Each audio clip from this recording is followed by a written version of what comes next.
You're listening to the We Are Libertarians podcast network. Find all of our shows at wearelibertarians.com. Lowe's knows how to help you get the most out of your store run. That's why members save more with MyLowe's Rewards. Earn points towards MyLowe's money on eligible purchases. Get access to member-only deals and free member gifts. Plus, unlock free standard shipping when you reach Silver Key status. So what are you waiting for? Join for free today. Lowe's. We help. You save. Loyalty program subject to terms and conditions. Details at lowes.com/terms. Subject to change.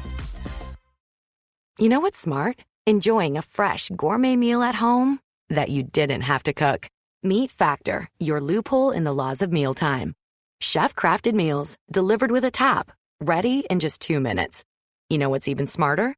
Treating yourself without cheating your goals. Factor is dietitian approved, chef prepared, and you plated.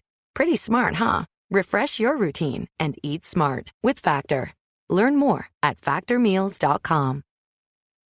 All right, let's get back to some boring subjects. Understand the risk to our country. Freedom brings people together. You're listening to the We Are Libertarians Network. Learn more at wearelibertarians.com.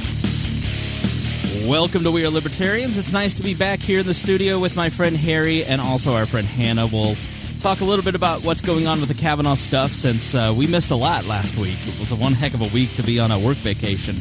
And we'll talk about Me Too, and we're going to talk about less about Kavanaugh and more about people freaking out.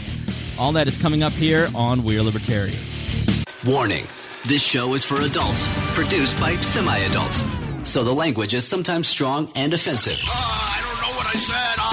Welcome to We Are Libertarians, where our goal is to help you sound smarter while talking to your friends. We examine current events from a libertarian perspective while treating modern politics with all of the irreverence it deserves. There has been lie after lie. We toss out the screaming heads, put people before political parties, and give context to the news to make you think. Now, here's our host, a 15-year veteran of politics and media, Chris Spangle. Welcome to episode 319 of We Are Libertarians, recorded on October 4th, 2018. And I'm just looking at Harry before we even start, and I just see in his eyes he's ready to bitch about something. We're not even 2 minutes into the show, and I can just see I'm going to be mad about something. Some things are not up to my standard. First off, honestly, no, I got nothing. I arrived at the studio. Okay, I do want to complain about 465 being shut down. What kind of bullcrap is that? Yeah. So Indianapolis, for those who don't know, let me turn this off, is a loop. And around the loop, they've shut down one of the directions on the bottom, and it has made traffic basically impossible in my area of town. And everybody just is trying to get everywhere all the time, and it's just awful. Right, because it's main usage for to get to 74, go up to 70, or come down to I-65. So we're directing everything to the center of town. Yeah, it's a major artery. Yeah, and the people who drive through the center of town, the idiots down there who drive in their crappy cars doing 40 in the hammer lane, going, oh, I'm driving my crappy car to get down to South Emerson, la la la, and it's come on. If I was on accurate representation, 465, I felt like I was in the car. Thank you. Yeah. I mean, usually with truckers, truckers are barely doing 75, 80. I'm doing 102, and we're just flying down 465. Now I'm forced to go down in the middle of the city with all these other idiots. Yeah. How was your drive over? Not that big a deal, really. Yeah. I mean, it is what it is. Now, do you want me to use her last name? I didn't Sure. ask. All right, Hannah Weber. So you can't find her on Facebook, you creepers. No. You can go look. You can go. Trust me. She's changed her name. She's been a libertarian for a long time. Yeah, I know how this works. Yeah. So we have a blur over her face on the YouTube channel just so you can't. Can we do that? No, I'm just kidding. So because of the creepertarians, the last time you were here, I found out that I drive a Mopar. And you were here on this episode. Yeah. I found an engine leak. Yes. On Turned your out car. What happened with that? It was a leaking transmission, and it was covered under warranty, and all was well. So okay. we're up it to, was a Jiffy Lube receipt. That's right. Jiffy Lube was like, what in the world? You look at the Jiffy Lube receipt, and had you not, and then halfway through the episode, I'm just freaking out. Yeah. What were we talking about? Do you remember? I was like just in disbelief that you pay so much to have your oil changed when you could do it in your front yard. I used to do it in high school and college in my garage at my mom's house, and then now I live in an apartment, so yeah, I don't have lifts, but I would totally do it on my own. Don't need lifts for an oil change. I do. The way I do it a very special way. Okay, I'm not going to tell you what it is. Oh, right. I don't want to give away my secrets. Right. But with your front-wheel drive transmission, you could probably just turn the wheels and get your hand and the pan underneath there without even jacking the car up. Again, I don't want to get into how I do it. It's a very it's a patent pending. I've got a patent on it. It's a very special technique that I have to change my oil. So, well, getting patent doesn't sound very libertarian. Well, welcome to 2018. But you were able to salvage your vehicle. It's salvageable, trust me. Still have not fixed the brakes though. We need to get on that because the stopping distance ain't much. Well, yeah. I got to redo the rear brakes in the RX-8, and then I had a shock go out on me. So RX-8 drivers out there, I've got the second rear end RX-8 now. Yeah. Months ago, you were in my car in the backseat. You're like, your brakes are grinding. I was like, oh, that's not good. Oh, that wasn't months ago. That was like a year. That wasn't a year ago. It was cold out. When were you in my car? We've only seen... We went down... We left Morty's. It was Caitlin's house. We went to visit a friend. It was Caitlin's party. This was the luau. It was the luau. Okay, so that was... May. Yeah. Yeah, so we're counting time by Morty's being standing? Yeah, the rest in peace. The comedy club that we used to do the live shows in is no longer with us. Is no longer with us. It's been destroyed. They heard that we did a podcast on 9/11 there, and they said, we can't have this. Must destroy it immediately. Yeah. So that has been demolished. Historical landmark. Yes. So if you're wondering, when are you going to do a live show again? No, we're not. No. Never going to happen again. So, maybe. Never say never, but not anytime soon. Because the people who would let us do a podcast tolerate us, yes, don't have a business anymore. So, we have good Craig, bad Craig. So Craig DaCosta, one of our best friends here on the program, came and visited us from Hawaii. We had a great time with him, but... First foreign guest. Now, he sent me an email while I was on work vacation. I was super busy last week. The National Association of Broadcasters was the radio convention. I was down in Orlando with work and touring the convention there for radio broadcasters. Had a great time and very busy. They had a lazy river pool, and I didn't get to go in it at all. The whole time. But then I took a little jaunt up to my favorite town, St. Augustine, Florida, over the weekend and had a great time there and totally ignored the news for 3 days. On my drive on Friday, I took my watch off because Kavanaugh alerts just kept... I was like, I can't take it anymore. I'm taking my watch off. So back in it now. And Craig sent me an email, and I didn't get a chance to digest it, but the gist of what it said was those macadamia nuts that I sent you are poisonous, or... This is not what they said, but this is the way I read it, which is you've eaten half of the macadamia nuts and there's a recall, so you're probably on your way to death. So we've had our first poisoning against Dear Leader. And it came from one of our most trusted. A foreigner, too. A foreigner from Hawaii. Illegals in... Oh, sorry. No, I'm still going to eat them. They're really good. These are the coffee ones, though. What's the recall on, though? I didn't get a chance to fully read. I saved the email. I haven't checked that email box in days yet. So it's one of the few times I'm glad you didn't share. They're fine. If I die, I'll go with you. Thank you. I know some people. Thank you. In the industry. She's having some of the coffee macadamia nuts. How are they? Those are actually fantastic. Those are all yours. You take those with you. Feed them to Aaron. Our good friend Aaron Ewert. See the tape behind the Ron Paul candle up there? That the tape says "Shut Up." So there's a roll of tape up there. I bought that 2 years ago for the next time Aaron came on the show. Oh, I could use that at home. You can take it. Yeah, you can take it. Right, honestly, or climbed up the balcony. Because Aaron Ewert, our beloved friend, Am I allowed to say that We Are Libertarians was part of his divorce proceedings? Most certainly. Yes, that was the first time that we'd been involved in a divorce. Well, no, the second time, because mine. Yeah. Well. But memes cost us a lot in 2017. It was so much. It cost several marriages. It cost friendships. It cost self-respect, the respect of the community. Yep. But we had a great time doing it. Yeah. But it was a good year. I was overall. almost called to testify to stand for the memes that we made about Aaron because of his. Well, let's not get into it. Yeah. But, anyways, so second time memes have been in a court proceeding. Rob Kendall didn't invite me to his wedding because his wife thought that I would meme their wedding. Would you? Oh, absolutely, yeah. Oh. Now, in all fairness to her, she'd seen me at Hannah Drozic's wedding, and I was not behaving. But that's because Hannah had very strict rules, and I don't do well with that. Right. Rebel.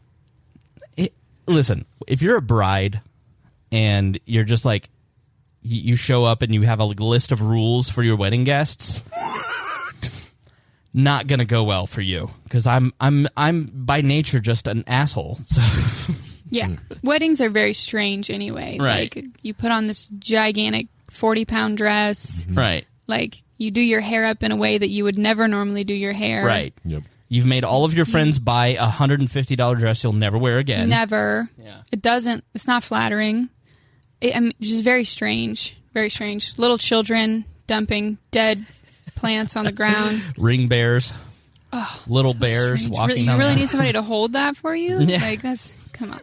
Let me give I don't get the it. most expensive possession involved in all of this ceremony To a child. To a 3-year-old boy. Yeah, they'll put anything in their mouth. But here's or their ring. butt. Oh, don't get me started. Rest in peace, towels. So we love Craig. Craig did not try to poison me. It was of the best intentions he brought those nuts. But I did think I saw it flash by. I was like, oh, this will be funny. I'll claim that he threatened to poison me. And you got a present. I did get a present.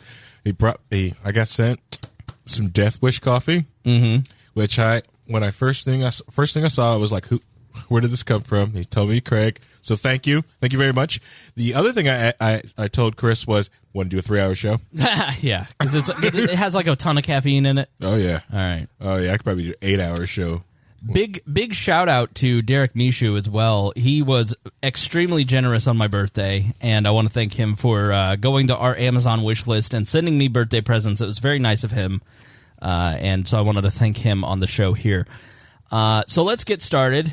We didn't do a lot of show prep because I didn't. Some shows, like, there's a ton of research that's going to go into it.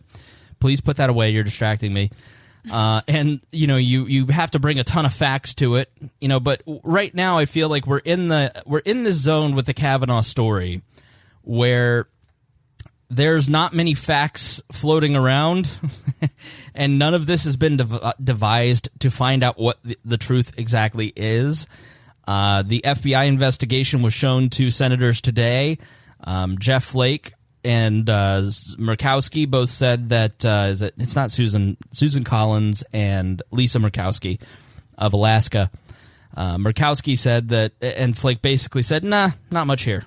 Basically, I already knew this stuff. And the Democrats immediately started slamming it, which tells you exactly that there's nothing in here that incriminates him. Because if there were anything that were incriminating in there, then Lindsey Graham would be screaming about the integrity of the FBI in the process, or Tom Cotton would be decrying it.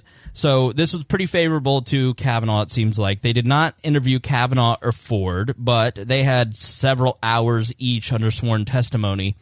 And the reason I felt that the FBI investigation was irrelevant to begin with, that we would end up with another week-long delay, with another stalemate, which was always the goal, was you had several people on either side of the issue, including the two main actors in this, all under oath, either testifying or writing sworn statements and affidavits, and they weren't going to find much more. And so when Ford can't tell you where things are, or what is happening, or she can tell you the county, she's not going to remember after thinking about this for so long and thinking about this ahead of her testimony, she's not going to be able to tell you something that just might, it slipped my mind, because she was so intensely focused on this. Her friends were intensely focused on this.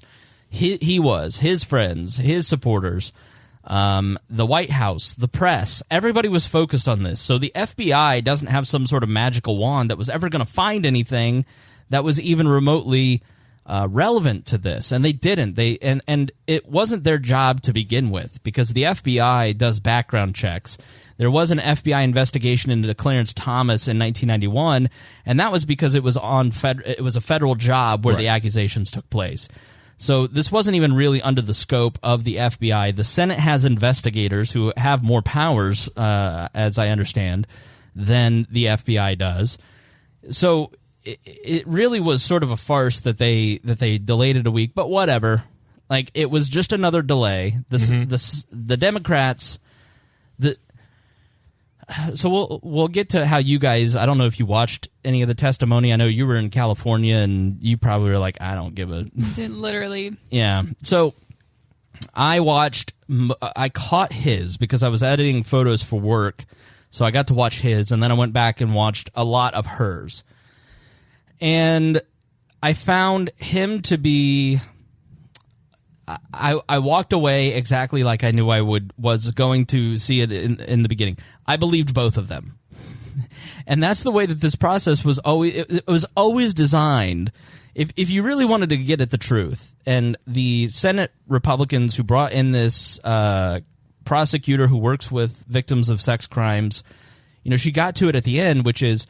We bring you in, we have a gentle conversation about what happened, we draw memories out of you.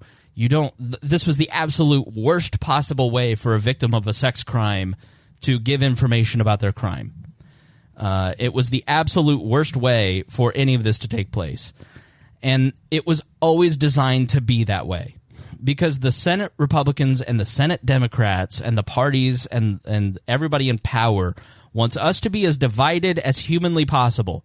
And so each side continues to do things to divide us because they want to raise votes in the midterms. This is the most disgusting thing I've ever seen the two parties do in at least the last 5 years that I can think of. And that's saying something.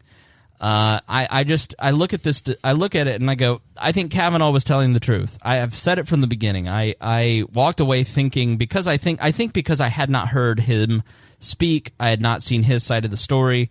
I walked away going, I believe Kavanaugh. I found her to be kind of what's the term? A bubblehead. She had that voice. She couldn't remember certain things. She said things that would kind of contradict each other through the testimony that have been contradicted later. Real clear investigations found that, she talked about being claustrophobic, and she talked about building this doorway in her house, but it showed that the doorway was built before she moved in there, based on records. Real clear investigations. Fox News found a letter from her ex-boyfriend who said, we used to fly in prop planes. That's not somebody who's afraid of flying. She was never claustrophobic. She never brought any of this stuff up. Mm-hmm. And so I'm very sensitive to the realities that a victim of sexual abuse goes through, male or female.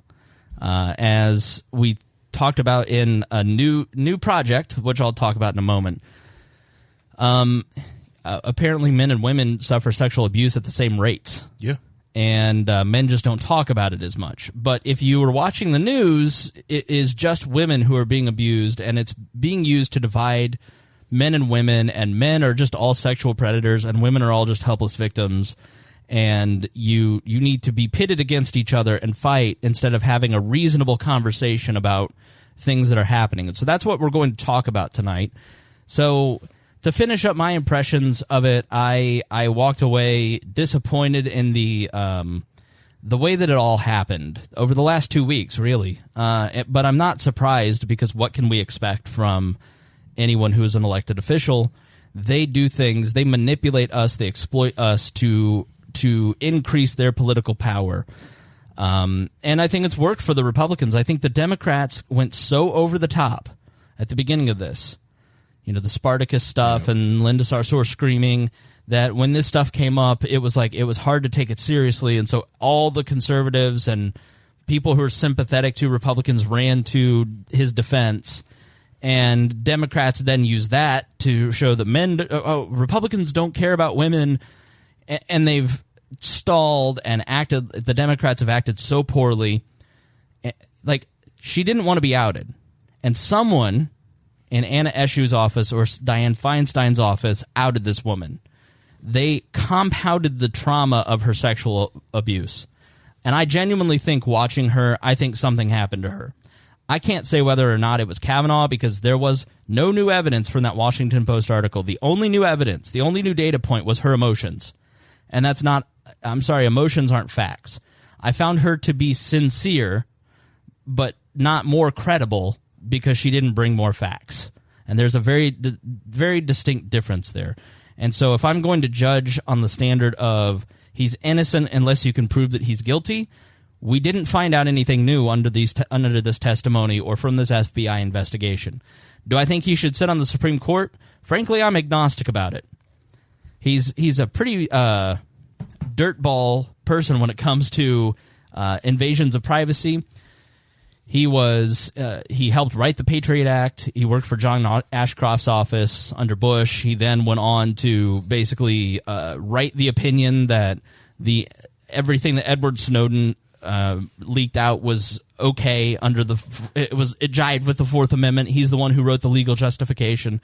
So here's a person that, for libertarians, I don't know why libertarians are defending the guy, because to me, I don't want him to be on the Supreme Court. But it's not that we're going to necessarily get a better person on the Supreme Court. There doesn't seem to be a Justice Thomas. But at the same token, I kind of look at it and go, why Republicans? Like, go with Coney Barrett. Like, really give the finger to the Democrats. Let this guy go and bring in somebody who's a little more hardcore. So, hey, Fidelity, how can I remember to invest every month? With the Fidelity app, you can choose a schedule and set up recurring investments in stocks and ETFs. Oh, that sounds easier than I thought. You got this. Yeah, I do. Now, where did I put my keys? You will find them where you left them. Investing involves risk, including risk of loss. Fidelity Brokerage Services, LLC, member NYSE, SIPC. Moms, tired of overthinking every decision around what's best for your kids? Stop. Get Smarty Pants vitamins and worry about one less thing. Smarty Pants Kids Multi and Omegas support kids' overall health with 16 daily nutrients, including vitamin C for immune support and D3 for bone health. That's 45% more nutrients than the leading kids' multi-gummy brand. Seems like a no-brainer, right? Get Smarty Pants on Amazon today. So I walked away from it just going, we don't know anything different. And so if you're keeping an open mind and you're trying to just presume that he is innocent, there's nothing about that day that said that this guy did it. Because Mark Judge should have been called to testify. There's no excuse for the Republicans not to call him to testify. Plain and simple. There's no excuse for the Democrats to leak this woman's stuff. But I think it's very clear that she suffered trauma. She's going through a traumatic moment now, and so is he. And the idea that men don't suffer trauma and that being falsely accused isn't in and of itself a traumatic situation, correct, I can tell you that it is. And it is it's terrorizing, and it's done for political reasons, and it's done for a million different reasons. The media is also despicable. The third accuser with the gang rape stuff is so insanely wildly incredible, whichever the word is. There was a guy he was like a 350-pound newsman, and he wrote this thing. He's like, this woman's nuts. Why are any of you taking her seriously? The second woman, the second accuser, took a week to figure out what she wanted. Like, they were not credible, but yet Jeffrey Toobin and CNN and everybody's like, 3 accusers now, blah, blah, blah, blah, blah. It's like, no, okay. So I think the reporting has been so aggressively anti-Kavanaugh that a lot of it is virtue signaling. It's showing we stand with all women, we are a virtuous publication, and men are just bad. Yeah, man bad. Man bad, women good. And so that's kind of what I want to focus on a little bit tonight, because I think if you are I've gone through, and I don't know about you, Harry, I feel everything, you not as much, but as a white male, straight white Christian male, I have noticed over the last 2 years, like if you will go back and listen to 2015, 2016, and you go read the reviews on this podcast, it's like Spangle's a left libertarian. Because my motivating issues were always privacy. They were anti-war. They were very traditionally left-leaning issues that people like Democracy Now! Or Democrats always talked about. Freedom of speech. And the left has moved more tyrannical over time and more into intersectional politics. And I've talked about this, I think, on the now departed Chris Spangle show, about that's their goal. Their goal is to provoke us, because there is no big outrageous thing that we can look at. We can't look at slavery. We can't look at Jim Crow. We can't look at, like a lack of women's suffrage. We don't have these big obstacles because the world is, by all measure, thanks to capitalism, getting better. Mm-hmm. And so they need to create crises to provoke us, to throw us into an emotional state so Democrats and liberals and progressives can win. And I have noticed, as they have focused more on intersectional politics, I have not necessarily moved more right, but I have moved more defensive. And I have become more tempted to walk right into that tribal culture. And my stance has always, and it comes largely from my Christian faith, I don't look at, I don't want to break people into 100 pieces and then judge them on their worst one, or the thing that is different about them, or, I don't inventory Hannah or Harry and try and find what is the worst thing they've ever done to me and then never talk to them over that. I look at people, regardless of their race, color, creed, religion, sex, gender, as you are a human being worthy of love and dignity and respect. And that position is getting harder and harder to maintain, because everyone is trying to throw us into identity politics and trying to, I've noticed over the last 2 weeks, I'm like arguing with female friends because they're on the woman's side and I'm on the man's side. And then it's like, all right, I don't want to go there. I don't want to do that. I mean, as a man, do you, as obviously you're on the intersectional, you're a black man, you're gay. I'm not gay. I am not gay. I have never been gay. No, but I mean, do you identify with what I'm saying? Yeah, I see what you're saying with it. But I really don't. The thing is, I don't really think you're on that man side. I think you're just more of the side of like the false accuser, and that's where a lot of libertarians are. We're just more of standing up for the false accuser. Well, listen, if you listen to the 316 episode where we last talked about this, I mean, I took so much shit from male listeners who makes up the 70% of our audience who are like, you're on the woman's side, you're on the wrong side. It's like, no, like this woman, clearly we ought to hear this woman out. They're like, right. I want to know what happened. Correct. But saying I want to know what happened to one side is it's not good enough for the left, and it's not good enough for the right, and it's very hard to maintain that middle position. And that's the thing. Like, I didn't find her credible up until I heard her words or speak there in that testimony. And the thing that I got from it, from her, when hearing her speak, is I think she is misremembering this. And there's more than that, than those two people in that room. Yeah. This feels like there's a room of 6 guys. And that's where the trauma really is. There's more than these 2 guys in this room. To me, that's what I felt. That's what I looked at.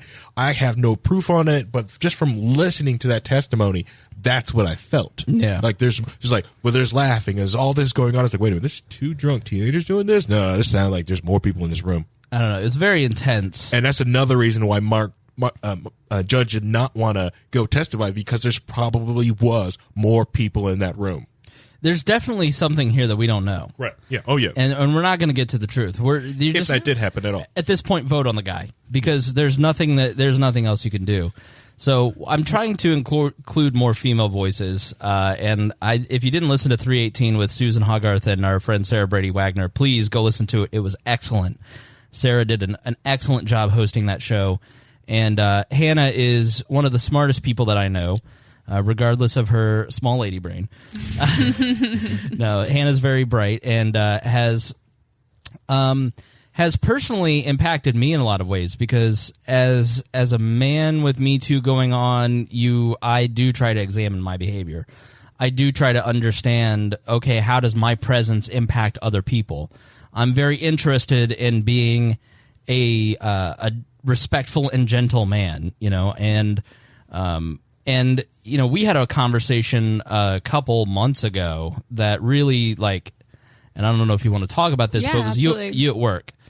And you were like, I have to go to the bathroom and I don't want to go. And I said, why? And you want to explain why? Yeah, basically, like men in the office, you can see them kind of lurching at you, the creeps. You know who they are, leering, their body language, like, they're after you, they're into you, and it's very much unwanted. So I will sit in my desk chair until they leave so that I can get up and go to the bathroom after they leave, because I literally don't want them staring at my ass as I leave the room. Right. Like, I don't want to feed them. And I was like, I don't get it.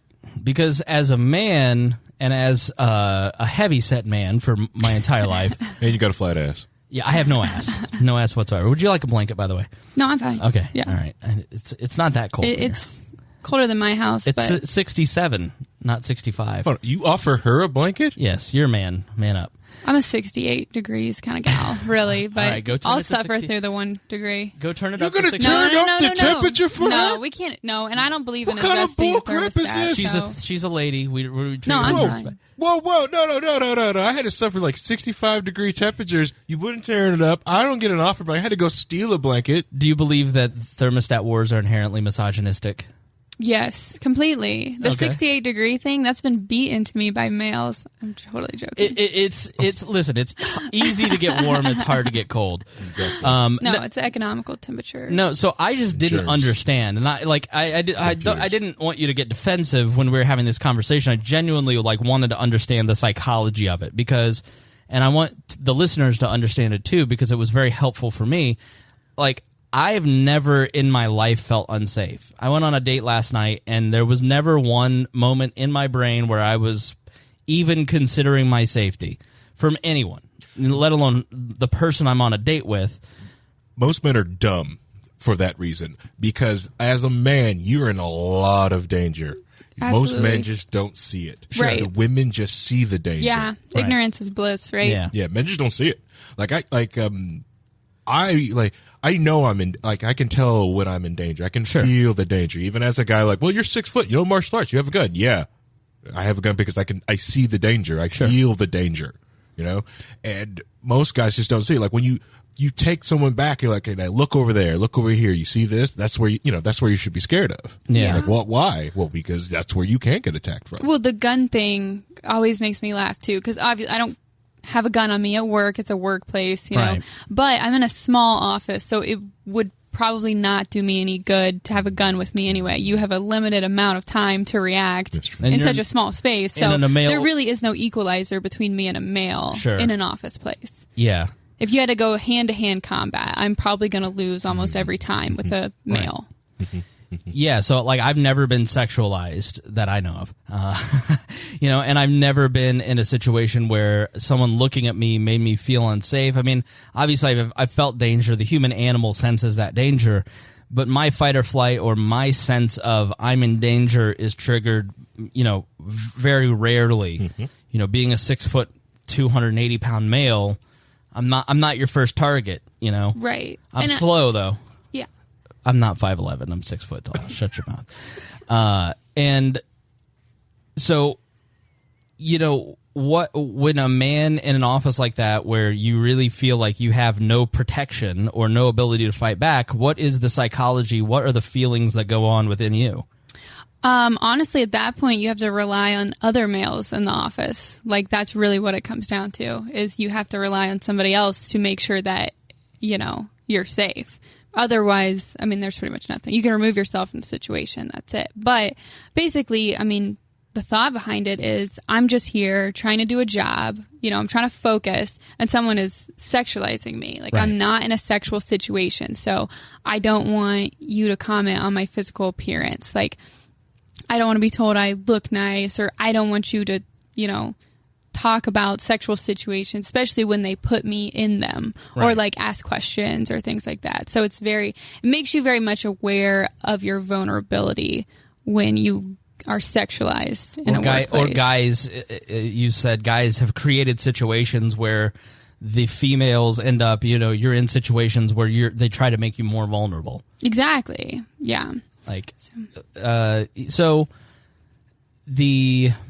And that's the historical reason for seduction. Like, if you read the book The Art of Seduction by Robert Greene, the book, his book on power is basically kind of a history of male power, and the book on seduction is kind of a history of female power, because female power, it was all about seduction. Women have and have had a lot of power. It's just more of an indirect art.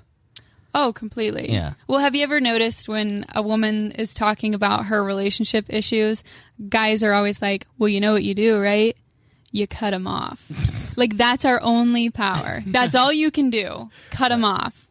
Like, that's the solution. Meaning, just stop talking to him so I can start talking to you. Oh, no, I mean, like, sexually. Like, if you're in, like a boyfriend. Like, if you're having boyfriend issues, or he's not doing what I want him to do. You know what you do? You know how you fix that? You cut him off.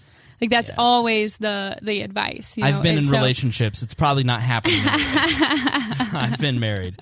No, but, I work in an industry, and it has happened, and it has happened to me, and it has happened a dozen times at the place that I work, because it's a very high-profile radio show in a city. One time, literally half the men in the city were listening to this show. And so there are certain interns that come in, and the guys just kind of go, you need to watch out for that one. There's certain, we look out for each other, because eventually you start to kind of figure it out. They're using flirtation because they want to use their sexuality, whether there's contact or not, just the hint of sexuality, or the hint that there may be something there. They use that to try and target people, and get them to do things for them, because it is a very common thing in the place that I work. Yeah. Women come in and they use their sexuality to get ahead, right? And they use it to manipulate people into opportunities. Mm-hmm. And it is something you really have to watch out for. I mean, there are situations, I know people who that has ruined their careers, because they took it too far with that person. Yeah. They thought it was real. They thought They thought that girl really wanted them. Yes. And not the opportunity that they had. That's exactly right. Yeah. And trust me, you don't realize what's happening to you. No. So this is what I hear. So going to strip clubs at 21 years old and learning the game there is almost self-defense That's in the corporate life. Corporate life. Because once you start feeling the stripper, right, it's into you and really into you, then, you understand that type of game. That's what I'm talking about. Very true. Understanding the seduction part, like, hey, she can act like she's into you, but she's not really into you. No, she's trying to get it's sales. Yeah, stripping it's is sales. Sales. For sure. We should have Miranda. I wish we had Miranda here. Yeah, she'll tell you. She's out now. She can come on. Right. But that's just disparaging sex workers. Sex work is work.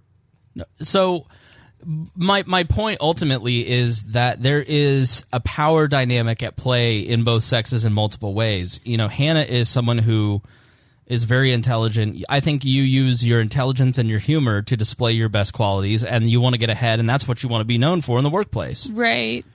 Yeah. Well, so there is a catch-22 to all this, because I hear a lot of guys saying, I'm terrified right now. Like, I'm so scared I'll be falsely accused, all this stuff. Or how do I know? Like we had the conversation. Like, how do you know you're not a predator? How do you know you're not creeping out women in the workplace? I mean, our jobs are where we meet people. You build your social network there a lot of times. It's not uncommon to meet your spouse at your workplace. So what do? Do we just completely shut off all?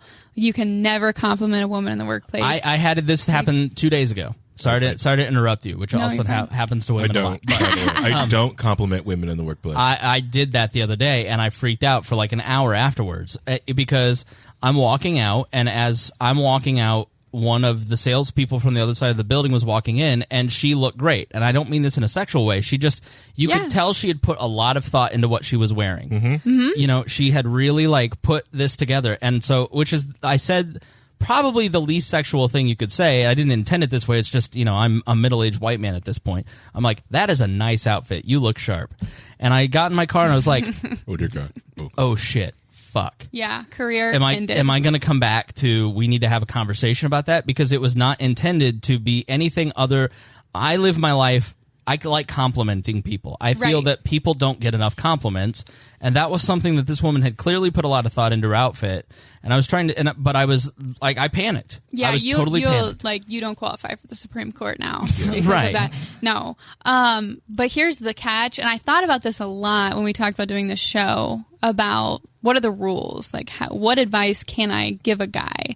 And the truth is, like, it's situational. Yeah. And something that one guy could say to me, another guy could say the exact same thing, and it's going to creep me out. Yeah. But I might like it when so-and-so says it. Like, honestly, that's just the reality. Well, and it sucks. I can make jokes to you that maybe Harry couldn't make jokes because you and I have an intimate friendship. Right.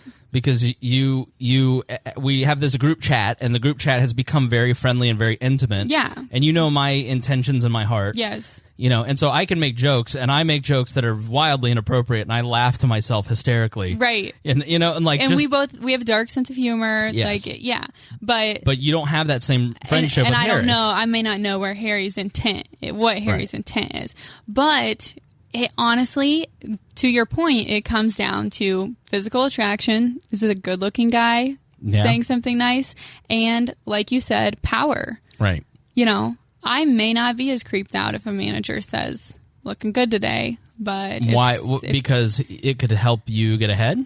Right. My reaction could, you know... It's a validation that this person thinks positively, and it might help you later in your career. Right. Mm-hmm.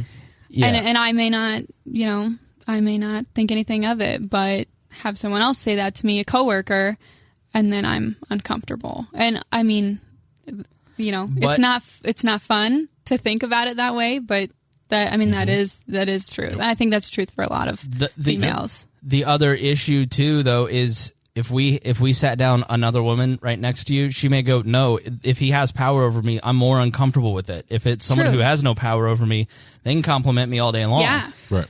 We're individuals, right? And this is part of the problem is, and maybe we've never had, like Ross Douthat wrote an article in the New York Times that I shared that I'll put in the show notes, basically talking about this is the fruit of the sexual revolution.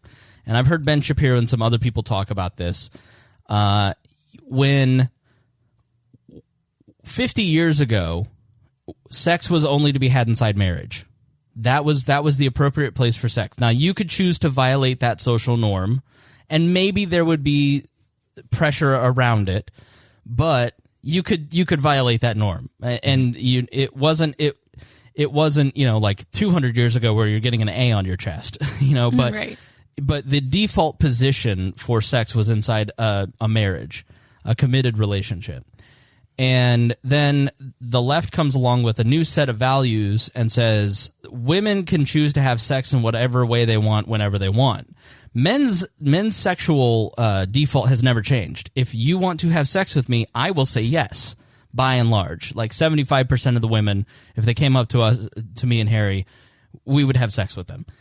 You know, like that's been the default male position. But women there's been a change in the dynamic of permission and consent on the female side.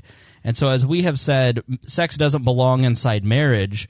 It belongs inside a woman's right to choose who she does or does not have sex with. We have now taken women's no's and turned them in. We have taken their yeses and turned them into no's. And so for you to say, no, I do not want to have sex with you because I only have sex inside of marriage is much easier than to say, no, I do not want to have sex with you because of these reasons. Right. And it's a much harder thing for women. So now women and men too. I personally have had sex with people where I'm just like, I wish I had not done that. I wish I were more sexually conservative than I have been. You like me. Yeah. And so it is much harder for people to say no now than it was then, because we have changed the institution of sex inside of marriage. That cultural institution, that cultural norm we have traded it for libertinism, and it's hard to reject people. It's hard. It's really hard. I mean, what do you think about that? Yeah. I've had people at work, and it's not just where I work now, it's like other workplaces as well, say like, I hope I'm not creeping you out, but, and my immediate reaction, I don't know why, is always, oh, no, you're fine. You're fine. Right. Despite whether or not they're actually creeping out. Having those feelings. Because the conversation of, yes, you're creeping me out and I would like you to go away is much more awkward and much more difficult to have than just, no, you're fine. Right. And you don't want to be labeled as that girl that had the problem. Oh, yeah. She's, that bitch. And I've had that as well. I have at times You don't say. I have. Now, see, I understand that because a lot of people say like racist jokes, and sometimes you have to laugh it off because you don't want to be that black guy. Right. I'm sorry, Harry. I'd like to apologize for the last 2 years of We Are Libertarians. But yeah, exactly. Where it's just, it's less awkward to defend yourself, and sometimes it's not worth it. This person's just ignorant, and they're not going to understand once you tell them anyway. I think, and so let's take it to relationships. I mean, the sexual dynamics for a woman.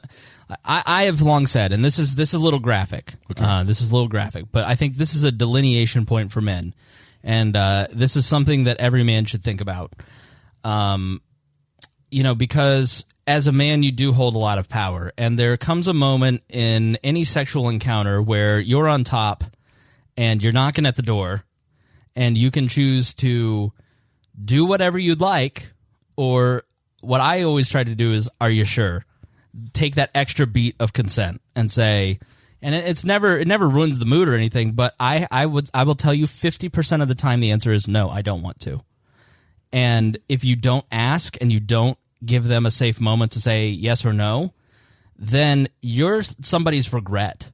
Right. And like my worst fear in any kind of relationship is being somebody's regret. Like I have had that happen, and it's just like you can tell when they leave, they're just not, they didn't want to do that, and you're just like, it wasn't even remotely inappropriate, but you can just tell it's like they were people pleasing. Right. Because they didn't personally have the courage to say, I want to stop here. Right. Even if you give opportunities sometimes. And so that is really why like it is, and that situation, for instance, it's like, doesn't matter if I have 3 moments of consent, it's he said, she leaves, she walks out the door, regrets it, and then gets mad at me, and then all of a sudden the power turns, it's in her hands, and she can say this happened. Right. But I think what the difference between your animal instincts and being a gentleman is taking that moment to kind of realize the power that you have and caring for the person that you're with and making sure that you're not somebody's regret. And, like I even go as far as asking, like sometimes you can tell, like sometimes there's no need for right. questioning. Like it's pretty clear what's about to happen, but if it's not, it's like, hey, can I kiss you? And I would say 75% of the time later down the road in that relationship, the woman's like, I really appreciated that you asked to kiss me. It doesn't hurt. No. And like, if anything, you're going to get brownie points for being like cute and at least innocent seeming. Yeah. Despite whether that's the case or not. Yeah.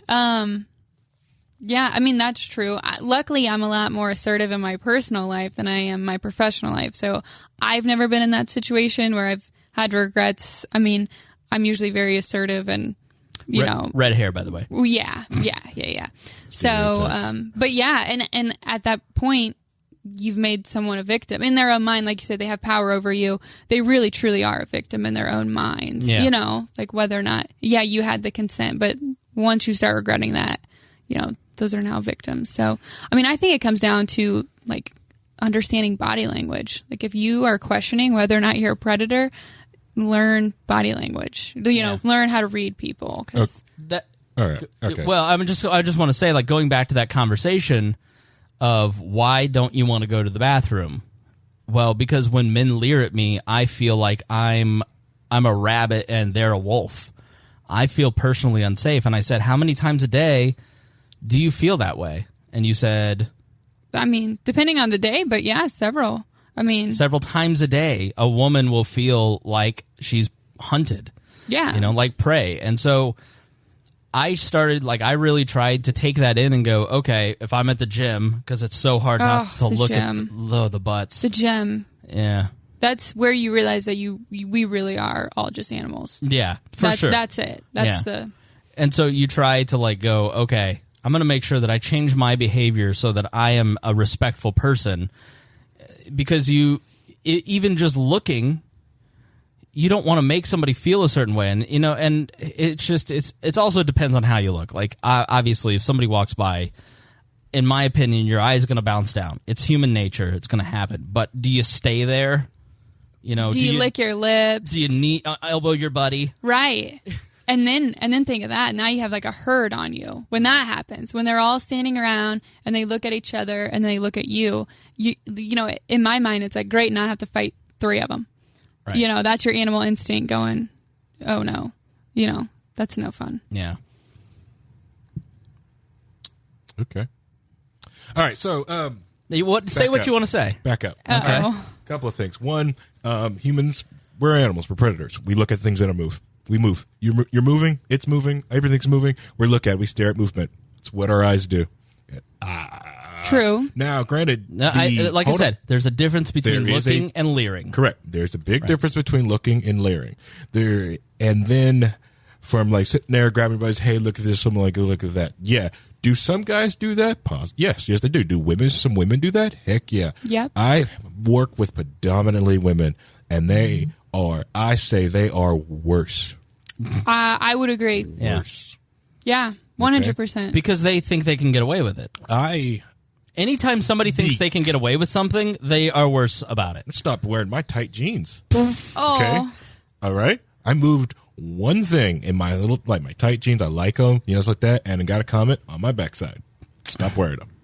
And you see, now to me, I would know that you're the type of person that wouldn't want these comments. Like, you're the type of guy that does not want somebody commenting. I'm the opposite. I want to be... I would totally say, nice ass, Spangle. Yeah, you know, thank you. Maybe even little slap. It's not that I wouldn't... It's not that I didn't care for the comment, right? It's just more of I hated that they could make that comment, and I couldn't. I felt uncomfortable. I couldn't make a comment like that. It's unfair. That's what I don't like. I hate the unfair. Yeah, that's unfair. And that's a big thing. I think as a man right now, it feels very unfair. And I was talking to somebody, and they're like, you know, in my industry, again, so I was at this conference this past week, and there were 2 segments in the radio industry. There were middle-aged white men and older, and then there were intersectional females. And if you were our age at this convention... And there were very few men my age at this, and like I just looked at one point and I just said, if you're a man in your 20s, go into the trades, because if you're going into professional work, like you're now competing, like you are so under, like I read this article in the New York Times about a black female writer who's the head writer of a show, like she cannot stop, she has to turn down work every single day because they want to. And listen, there's nothing wrong with that, but it does, and I have personally lost out on opportunities because I'm a man, and they want a female on this certain project because it's entertainment. Yeah. It's entertainment. You're putting people out there, and you go, and someone said, well, now you know what it's like to be a woman in the workplace. I said, fuck that. I didn't say this, but I thought it. I was like, fuck that. The goal is not for me to be subjugated. Yes, exactly. The goal is for you not to be treated differently than me. Right. And you don't treat me differently in the process of doing that. And I think we're trying to tilt the pendulum so far that it's creeping into unfairness and unjustness in certain ways. And it's, you know, in terms of talent level, there was no doubt about that I should have gotten this opportunity and the other person shouldn't. And I'm very happy for that person. Like, there's no doubt about it. But, you know, it is just the nature of it. And so I'm sorry, the argument that now you know what it's like to be and like that's not valid to me. That's not acceptable. No, that's not a good way of looking at things at all. Yeah. All right, now back to the sexual encounter. Okay? And you're asking for consent. Now, keep in mind, as I bring this all up, I've had sex with one person. Right. Okay? My high school sweetheart. I didn't really go through I haven't gone through like the whole dating thing. And if I did, it was awkward for both of us because we were teenagers learning about this whole thing anyways. Right. So, it's a consent thing, right? Like, and I get that. Asking for it before I put it, because I still do that, okay? I get that, right? Mm-hmm. But the regret thing, I started thinking like that, and you say like, with body language is like, so as a man, I have to be a body language expert. So I have to be I have to be an FBI level body language expert, and then somehow or you could be some Jamaican psychic fortune teller to read this person's mind. Okay, if that's not an application to go, you know what? I'm enough gay to go gay. Okay? You know, Hannah, Harry has a point in that we are turning women into victims and robbing them of their agency. And like, I'm sorry, but you know, if you don't want to have sex with me, it's your job to tell me. Like, right. Especially if I've given you stop signs. Yeah. You know, like at some point, women need to like, I don't know. Oh, and I'm the type of person that owns it for sure. But I'm very assertive, and people tell me that constantly. You're very assertive, bitchy, whatever, in your personal life. But that's my personality. I can relate to. I can't personally relate, but I can understand how shyness and lack of self-confidence plays into why women don't say no. Sure. But here's my other thing. It's happened with me. I'm not an assertive man, you know, in a lot of ways. And, you know, in a lot of ways, that's hurt me. I mean, we've had this with the Jordan Peterson conversations. Like, assertiveness, it's... Again, it's like we've made these sweeping generalizations about the sexes, and then it's like everything's so discombobulated now that like really it comes down to individualism and not collective responsibility. It's your job to not let people touch you in a way that you don't want to be touched, and if they do violate that, I don't know. Shouldn't we just err on the side of don't touch people unless they give you permission to touch them? That's what I'm saying. Correct. Yeah. Yeah. And it's like I said, it's making. It's the one thing that a lot of this third wave feminism crap has done is making women not own their shit. Okay, they want to at the same time tell me that women can take positions of power and be president of the United States. But hold on a second.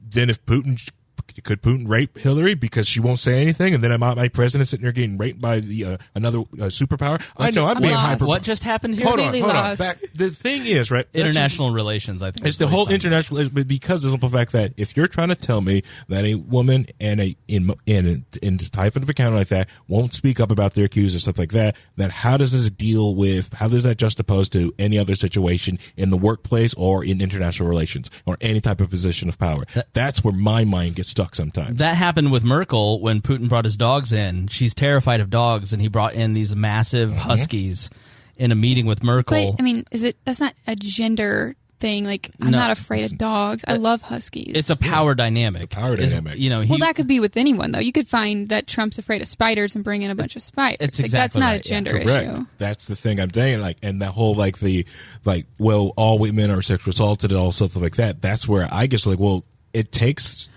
Gotta speak up. Well, and it's not all men's responsibility to, like I said, read all these like body language signs.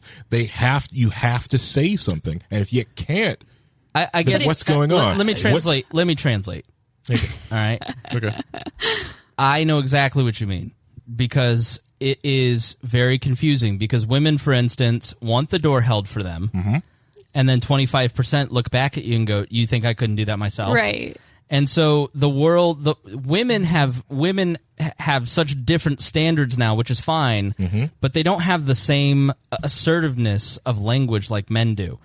Like at work, when I look at any one of my coworkers, I treat my coworkers all exactly the same regardless of anything, age, sex, whatever. And I have one female coworker that when I do that, half the time she's like, "You're such an asshole."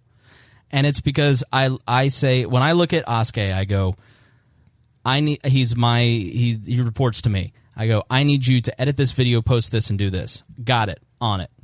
Not one thought about it. Mm-hmm. I'll look at somebody else. I'll go, I need you to, can you go through the comments and check this out? Well, could you be a little nicer about it? No, because I'm treating you the exact same way that I would treat a man. And, and so the rules aren't different.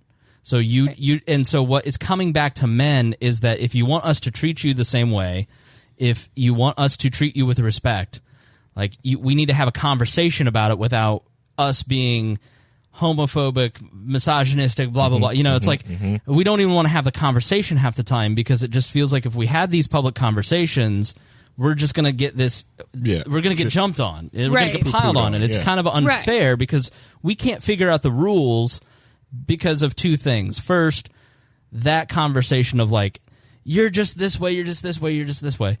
And two, men are not supposed to be weak in any way, shape, or form. And I can tell you that every single time that I have been in a relationship since my divorce, and I have cried or I have expressed some deep-seated fear, it's over within 2 weeks. Oh, well, look at the joke. All the jokes are Kavanaugh. Oh. All the jokes are Kavanaugh. Well, he's crying. Right. It's too emotional. Right. He's too emotional. Yeah, he's angry. No. He didn't open up and tell us his story about his drinking as a kid. It's because he's not supposed to show weakness. Men are not supposed to show weakness. The second you show weakness, the second that you show fear, the second that you kind of shed that Superman persona, everybody starts kind of judging you. Your male friends call you pussies. Your female friends, the women that you date are less attracted. But I also think women go through that too, where women in the workplace don't feel that they can show any weakness either. Oh, well, no. It's like the Hillary. Not a good leader. You're not a good leader if you're weak. A good leader isn't a weak, sensitive person generally. But okay, so I think I understand what Harry's saying is that women want to be treated equally, but they're not even willing to put their foot down when it comes to their own bodies, saying no. How hard is it just say no? And I completely agree with you. I have been sexually harassed in the workplace, but I have never been sexually assaulted. It would not get to that point. If it did, I would do everything in my power to get that person fired, basically ruin their life, to be completely honest. So yeah, I totally think that we do need more accountability on part of, but if it got to the point where someone sexually assaulted me, they would know they were sexually assaulting me because of my body language. You know what I mean? Sure. So that's where the body language comes into. If I'm obviously trying to get away from you, and you touch me anyway, you would be very well aware. And that's where I come from in body language. I'm not saying if their eyebrows twitching, they don't want to, But that's not some of the cases that do come up. They're not well, I subtly dipped my shoulder, I scowled, and I went like this and looked at them funny. There wasn't no movement, stuff like that. And then you were told you're attacking a victim and attracting the victim and asking these type of questions. But you're not ruining someone's life who is a harasser, who does it who does constant harassment after being told. That is somebody that is a predator. That you're not ruining their lives. They're ruining their own life. Right. And that's the difference. The legal definition of the sexual harassment is constant. You keep doing it especially after being told to stop. Right. Verbally. I think men want women to be more assertive. I think that's kind of what I'm saying. Yes. And I also want, women's liberation really breaks down when it's time to carry the cooler in the track. It's like my friend, our friend Hanna, our other friend Hanna, who's on the program. What an Indianapolis thing to say. She is super feminist now. And then she's like, you didn't even help carry my cooler into the racetrack. I go, oh, I'm sorry. I thought we were equal. Right. And how much shit. Which I knew I was being a dick about it, but it's also that's not. I don't think that. If you had asked me politely, I would have, but you shouldn't expect me to just do this thing for you because you're a weak woman and I'm a strong man. That's not the rules anymore. That's if you want help, then you need to ask for help. I mean, I think that what you're hearing and the tweets that we see and what's portrayed on the media about equality is, that we really do want to be exactly equal. I think it's a very few it's a very small amount of females that are actually saying you still kind of stop. want the special treatment a little bit. Right. Absolutely. No, totally. Yeah, that's why I'm saying, like, it's situational. What one guy can do is different than what another guy can do. Right. Sorry. I wish I could find the photo sucks. of myself sitting in the car with the heat on and this heat seater on with my wife outside pumping gas. It's like -5, and I'm sitting there like... Yeah.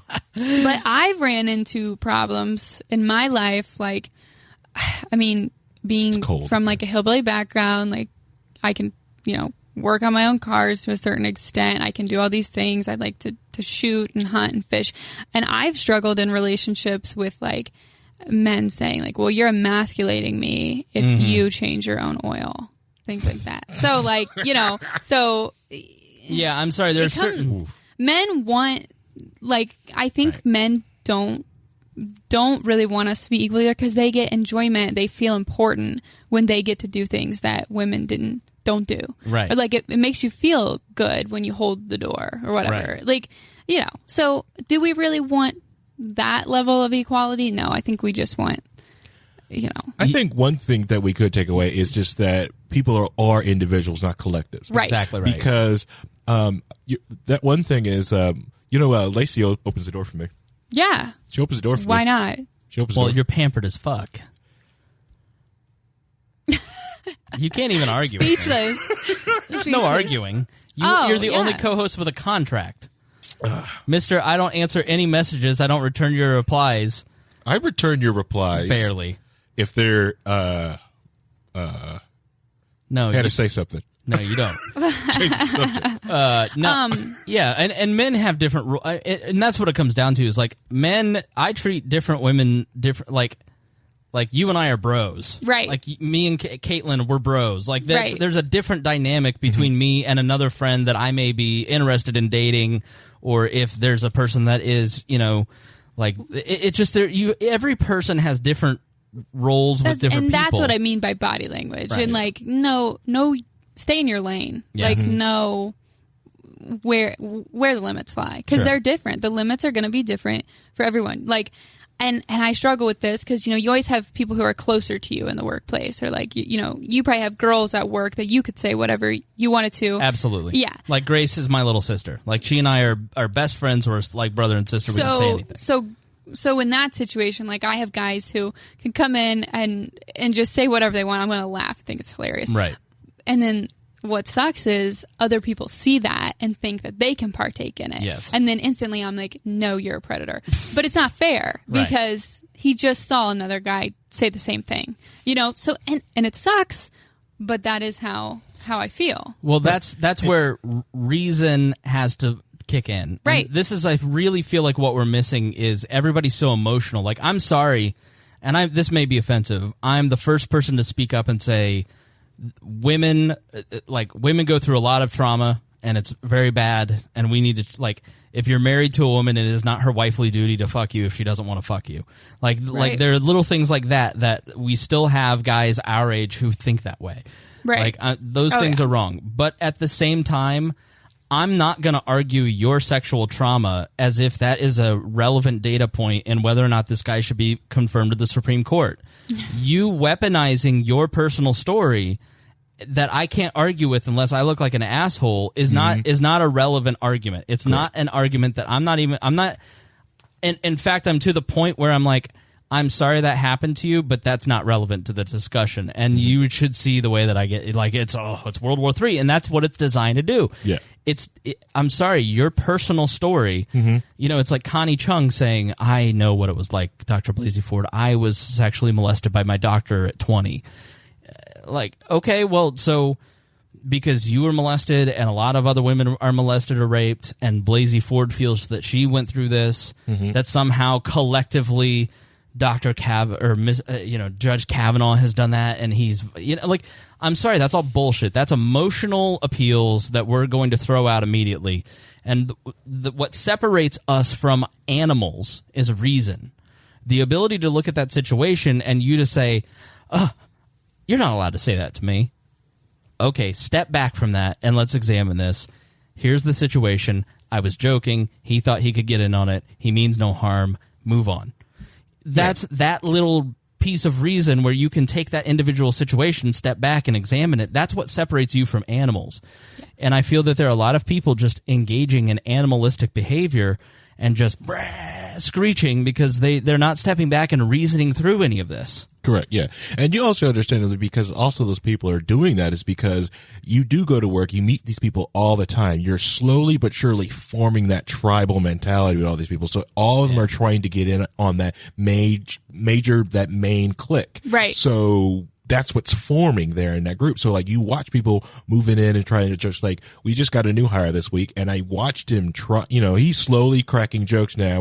And a lot of the women in the office are slowly allowing him to make other certain jokes like that. Right. And he's always, I see right before he makes a joke or he makes one, he will shoot the woman and look at me too, right? To make sure like, did I, can you give me a verbal cue? Did I do okay? Right. And I kind of see that body language. At least that's what I perceive. I am reading this dude's mind.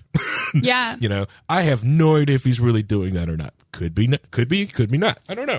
Is it just me or like a year into any job anywhere, you have like your clique and you look around at these people one day and you're like, you have so much dirt on me that it's unreal. Yeah. Like the jokes that are made, like you never think that you're going to be that unprofessional in a professional setting. Correct, but like as soon as the doors are closed, you're like, it's the conversations are let's all I think everyone pretends that like in the workplace we're all professionals. Like there are no professionals. Yeah. We're all monkeys throwing shit. Oh, absolutely. I have been absorbed by the ladies in HR. I'm a part of their clique. Okay. All right.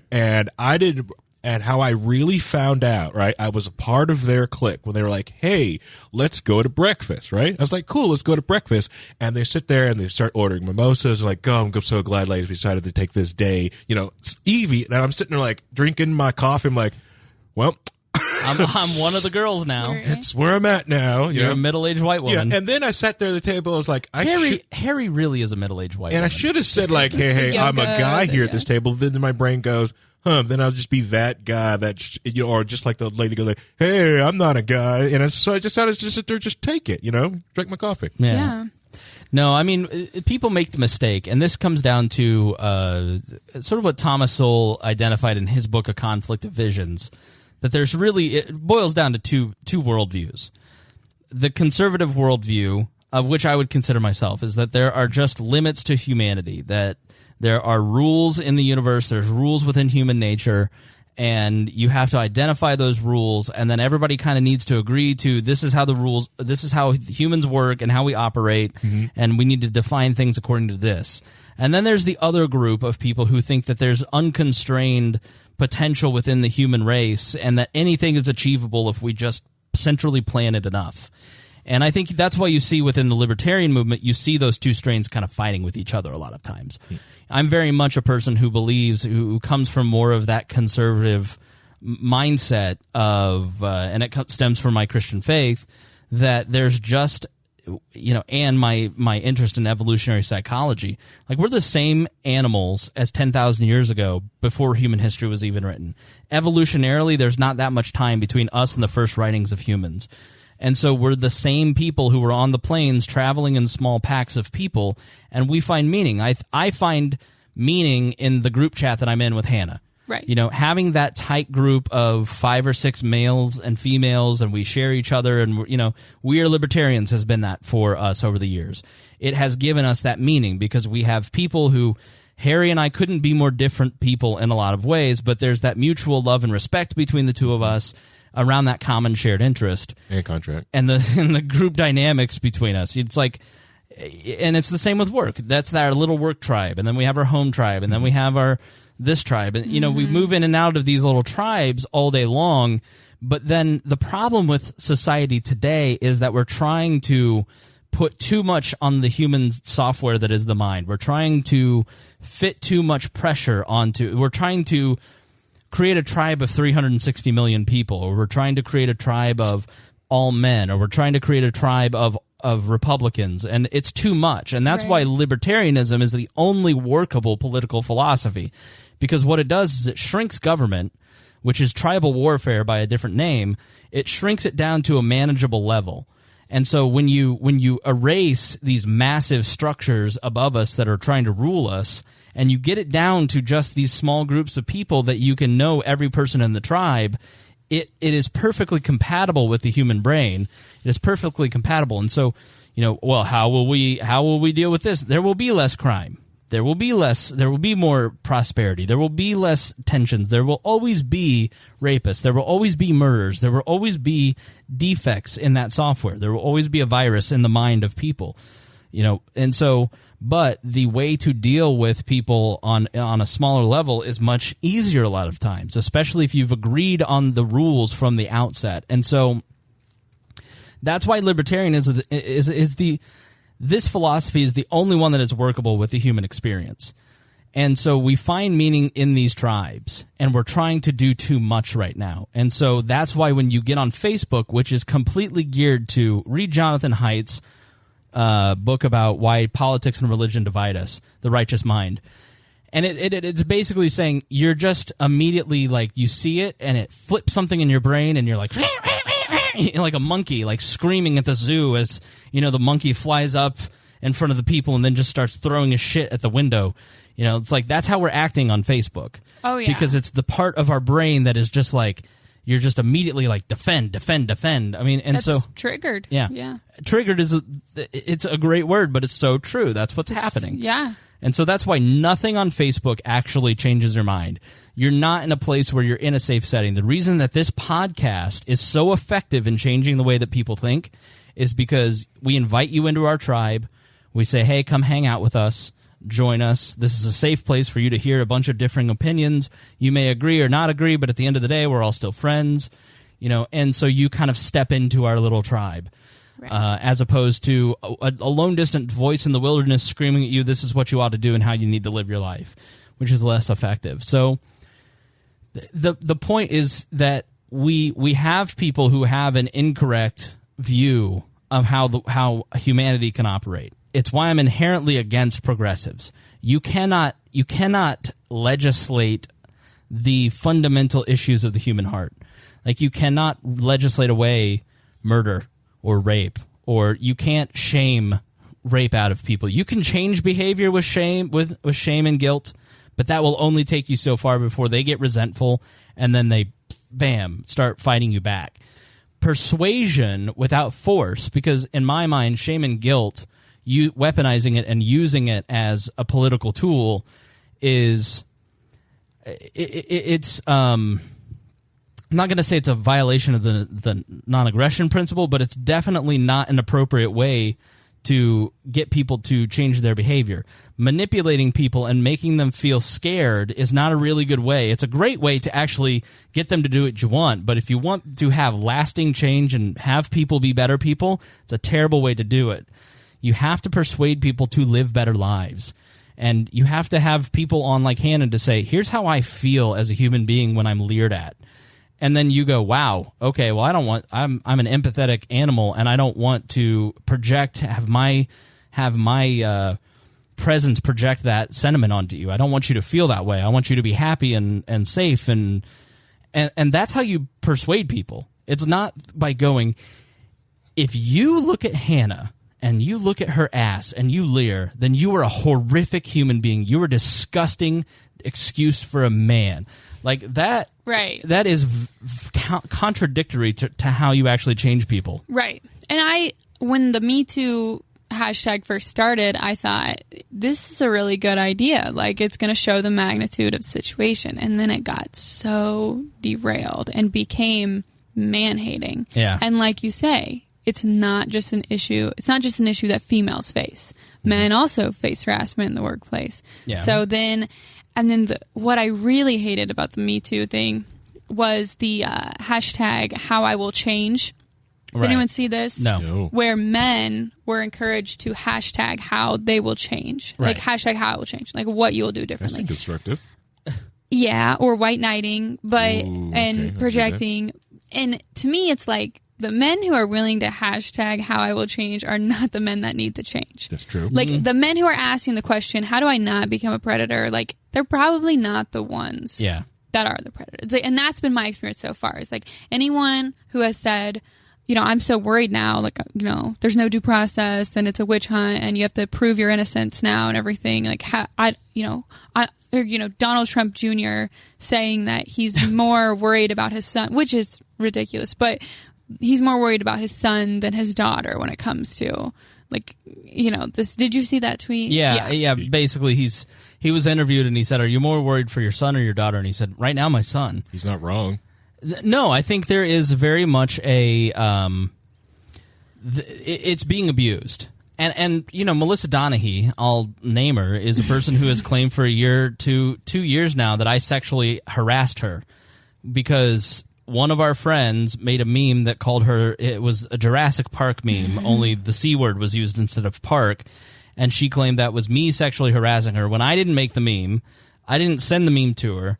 I specifically told people not to post that because that, Right. But that was me sexually. But her saying I'm a sexual harasser is her way, and it happens all the time. It's like, if you disagree with me politically, you can give me the death penalty if you're credible enough. Now, thankfully, no one takes her seriously, but it's a scary proposition, especially as somebody who is in a prominent position who speaks out in, I stand up, and anybody who pushes, eventually your time's coming. It's like, we talk about at work, it's like, gotta be careful. It's like, there's no too careful. Like, it's your time's coming. If you're making jokes for a living, or if you're talking politics for a living, somebody somewhere is going to get pissed off about what you said, or they're going to be mad about some personal vendetta, and they're going to come out and say something against you. And all you can really do is just live your life in a way that when that happens, your friends will stand up for you, and that people will kind of go,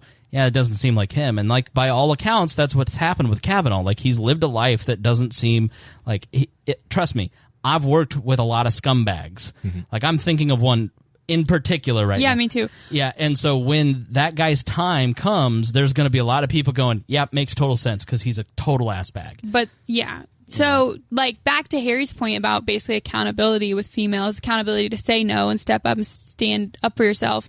I think there also comes accountability for women to put pressure on and basically publicly shame women who get caught falsely accusing men of sexual assault, sexual harassment, like the false accusation, using the fact that this is a hot button topic right now to get ahead.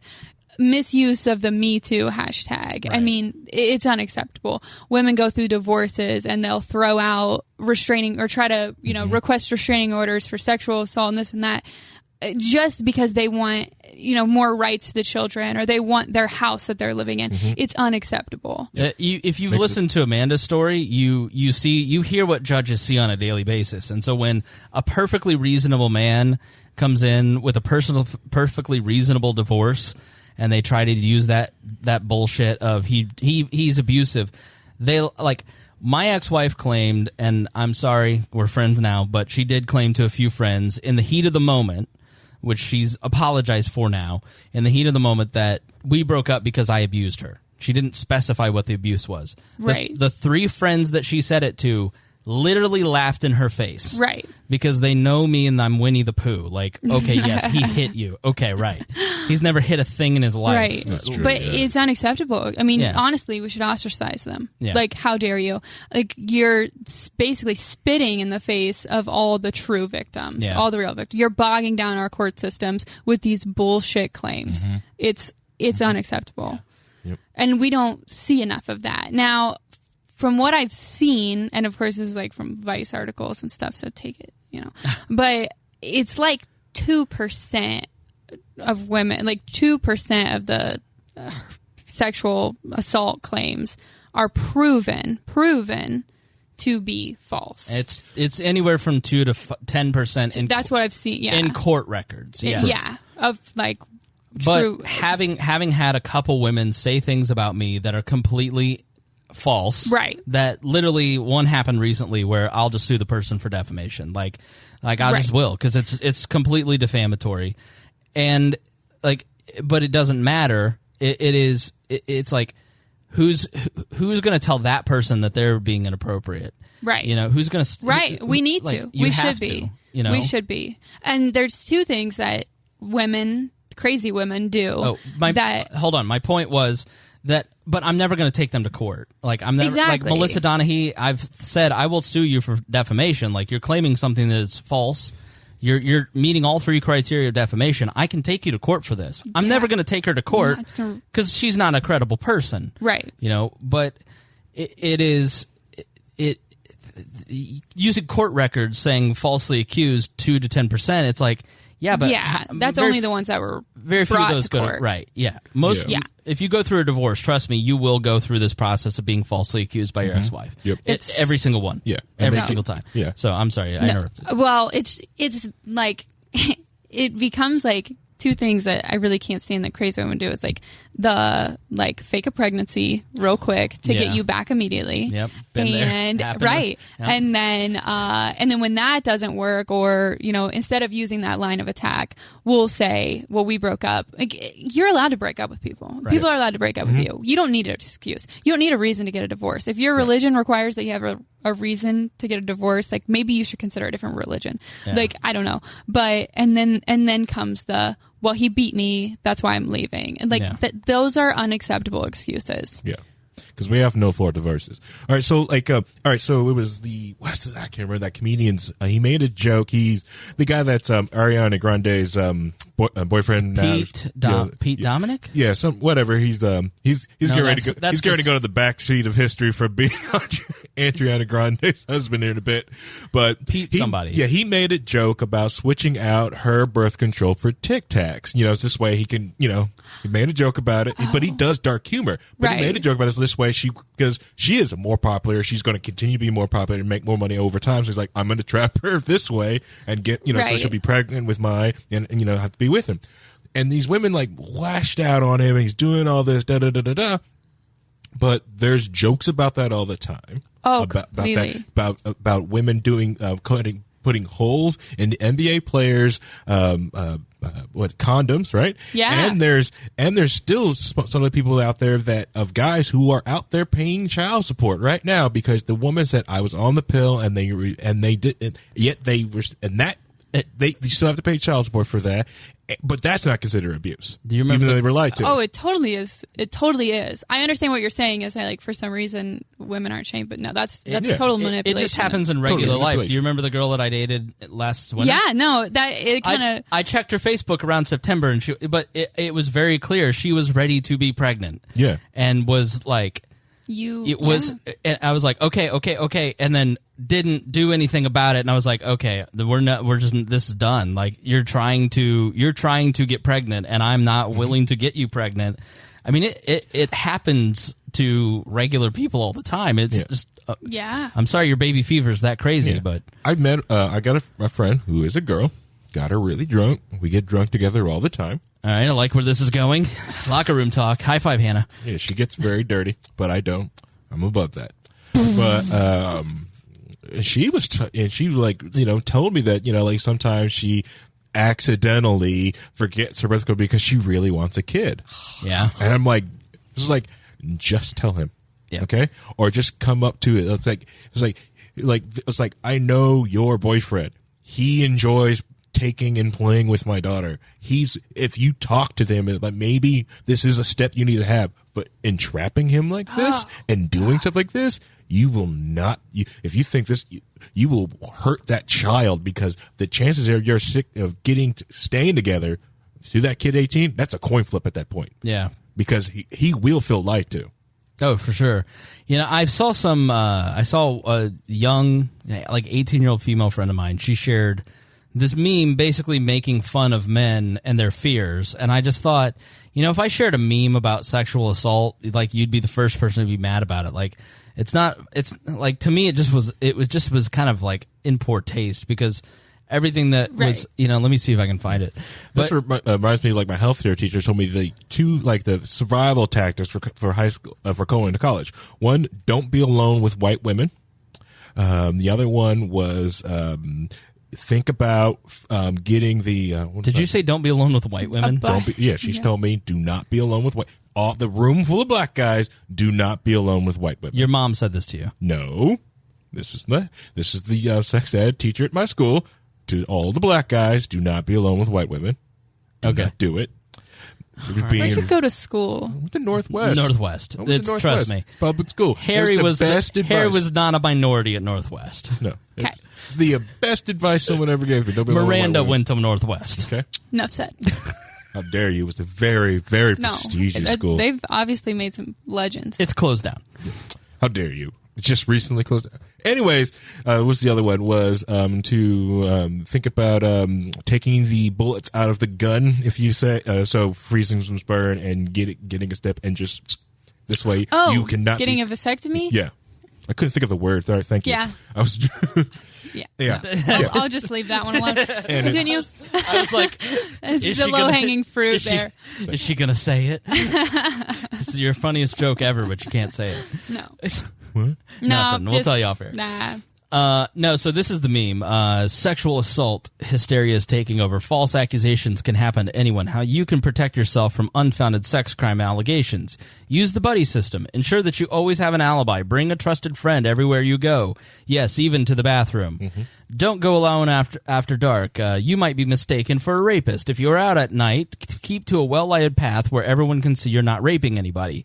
Don't drink too much. False accusers will take advantage of your vulnerable state. Don't dress like a rapist. Rapey-looking clothing can make you look like a target for false accusers. Don't attend parties where other people are drinking. People under the influence of alcohol may not be able to control their rape accusation impulses. Stay at home alone with the doors locked every day and night. It's the only way to be sure. Now, this is by a feminist, and it's a meme, and it's it's making fun of men kind of crying. Yeah. Like it's a funny meme, but at the same time, like Mike Pence took shit like for never being alone in a room with a woman, and it is based on the Modesto Manifesto from the Billy Graham evangelist. Like they saw all these traveling preachers in the 50s get in trouble, 40s and 50s. Cheat on their wives, and so they said, "We'll never be alone with another woman when so we can be above board. We're gonna make sure that we count numbers the correct way. That we're never alone with women. That our behavior is above reproach." And Mike Pence said that he follows the same system. When I was married, I followed the same system. When I was married, I was never alone in a room with another woman, and it was partly because of the insecurity of the person I was married to. But also partly because it was just like, you know what, I want to make sure that she appreciates this. Yeah. Did you feel like it was almost respectful? It was respectful. I was respecting her. It wasn't me being afraid of anything. It was just a matter of me respecting her and wanting her to feel comfortable. And I was never, ever, out anything. Like you know what I mean? Like there wasn't ever because it's not that hard. You can when you set that rule for yourself, you behave. You don't miss out on anything. You just make different choices. Like instead of going alone to the coffee shop with a woman, if I had to meet, I would go out instead of like, why don't you come to my office or let's meet alone? Like I don't know. You just make different choices. That's good advice. Like that's honestly don't be alone with a white woman. Yeah, like honestly, probably not bad advice. Yeah, and so for me, I've just kind of rededicated myself to. I'm not going to say sexual purity, but it's pretty close to it because I think that's the only way to be sure. Because when you're dating, and I know you've dated a lot, and it's Spangle. It's a mess out there. I'm not calling you a slut or anything, but I know that you've been on the Tinder before. Okay, yeah. Admit it. Yeah, it happened. 2015. Right. I have never been on the Tinder. It's exactly. I'm saying this because I can't talk to him. He's hopeless. Yeah, I'm sorry. But you know that like when you go out on a date and you just have a good time and you're talking and like it's safer, it's more fun, but then once sex gets introduced into the equation, then a lot of things change. Insecurities on either side, it complicates everything. The only way if you're dating in this modern age is to take a long time before sexual contact happens. Like get to know the person. Exactly. Take the time to actually get to know the person that you would be sleeping with. Take her to church first. I'm not saying that, but meet your grandmother. I think you can take That's what I did. I don't know. That's what I did. Like I don't know if it's necessary. Like I think like if we took your approach of can I do this? Is it okay if I do this? Is it okay to proceed? And your approach of women stand up for themselves, speak out, put those two things together. There's no reason that the one night stands and Tinder dates can't continue. You know what I mean? Like I just personally because Grindr. I just personally is this. I don't know. I just personally, if you're a young guy out there listening, I personally cannot advocate for one-night stands. A, it's never that good. It's just not even worth it. And B, it's like, get to know the person. Well, of course. That's, you're probably going to be more fulfilled in life that way, but not everybody's looking for that. Sure. Sometimes just instant satisfaction. Sometimes you just, never mind. Yeah. So, like, do you guys just, like for one-night stands, do people just, like, get up and just, like, leave in the morning? Do you make breakfast? You don't stay the night. Yeah, you always want to have an exit strategy. Yeah, there's... You like, I gotta go, I gotta walk my fish. You invite someone over, you show them your podcast studio. You watch TV, you talk for an hour or two, and then you just sort of get to business, and then you're like, all right, well, I gotta go to bed. How do you that sounds awkward as hell. It's not, because... The person who's having a one-night stand, it's not their first rodeo usually.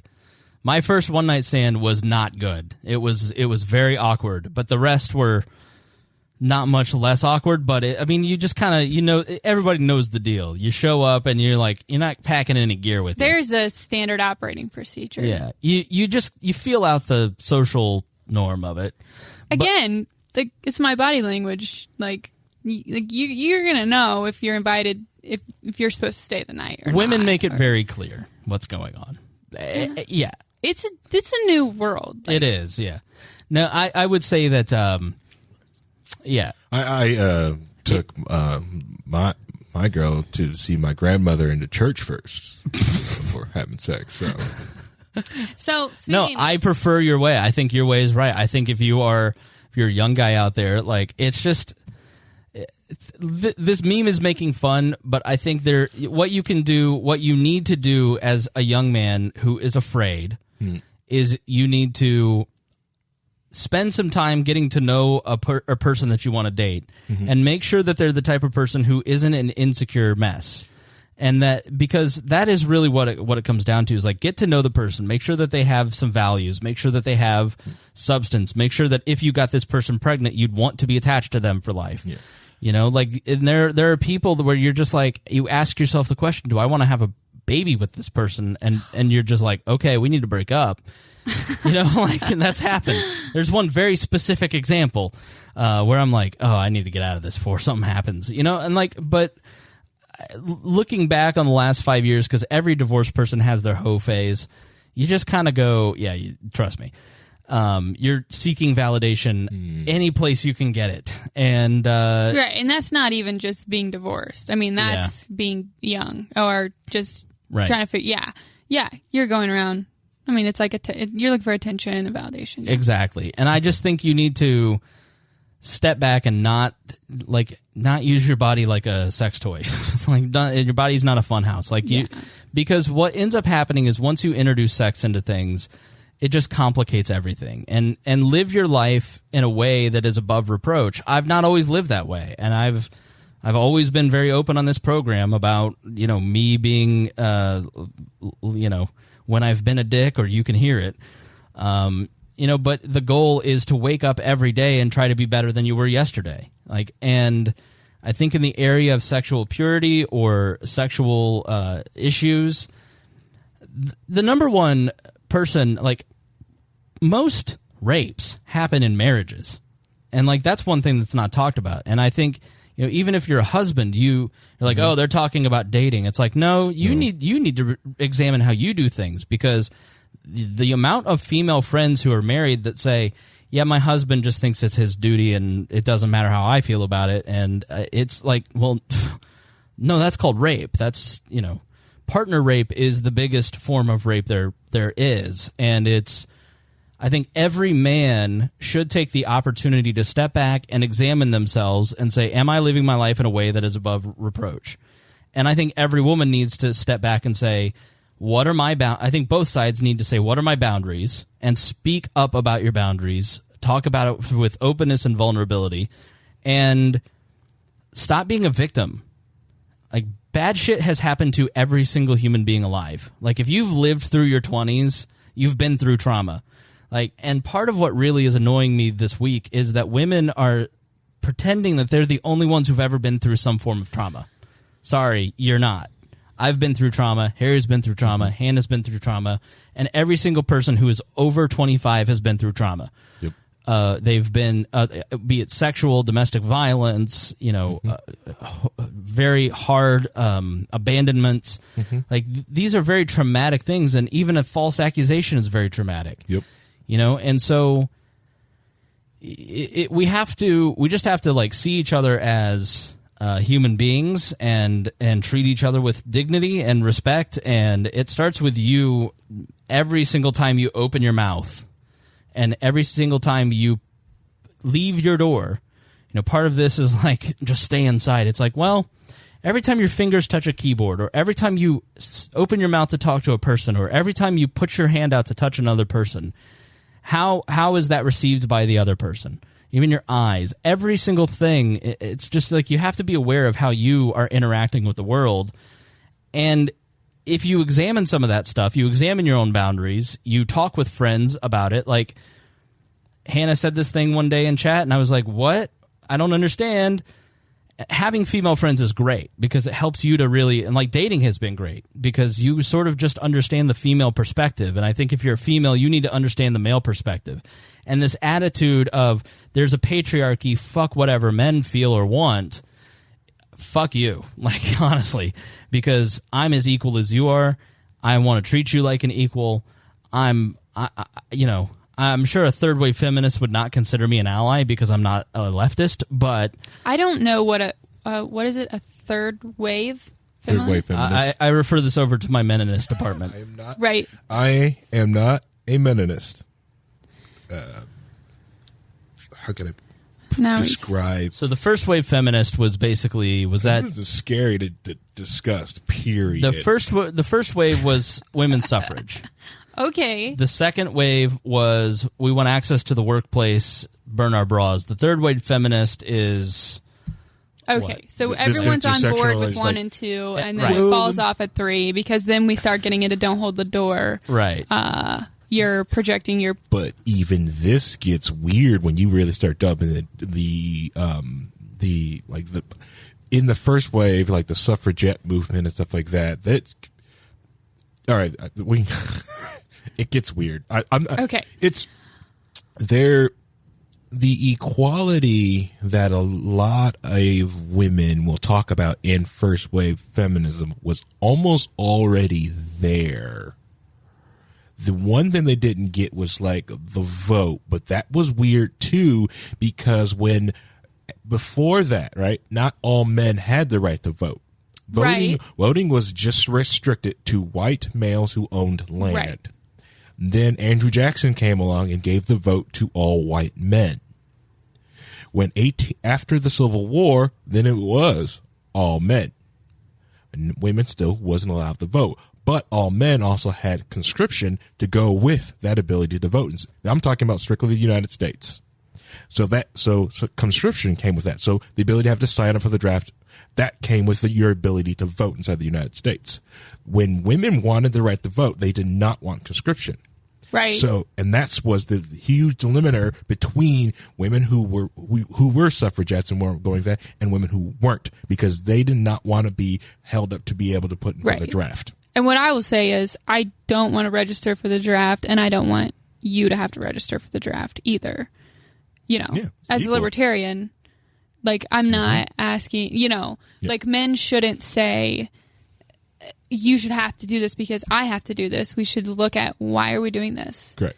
Just like there's like, well, women were like owned as like were owned and couldn't own property. That's not all the way true. There's individuals. Some people. Never mind, Harry. Well, like some people were considered property, and so humans were considered property. History. The other thing is that it's also was a whole completely different world that we're looking to. Is like the gender roles were put in because that's how humans survived.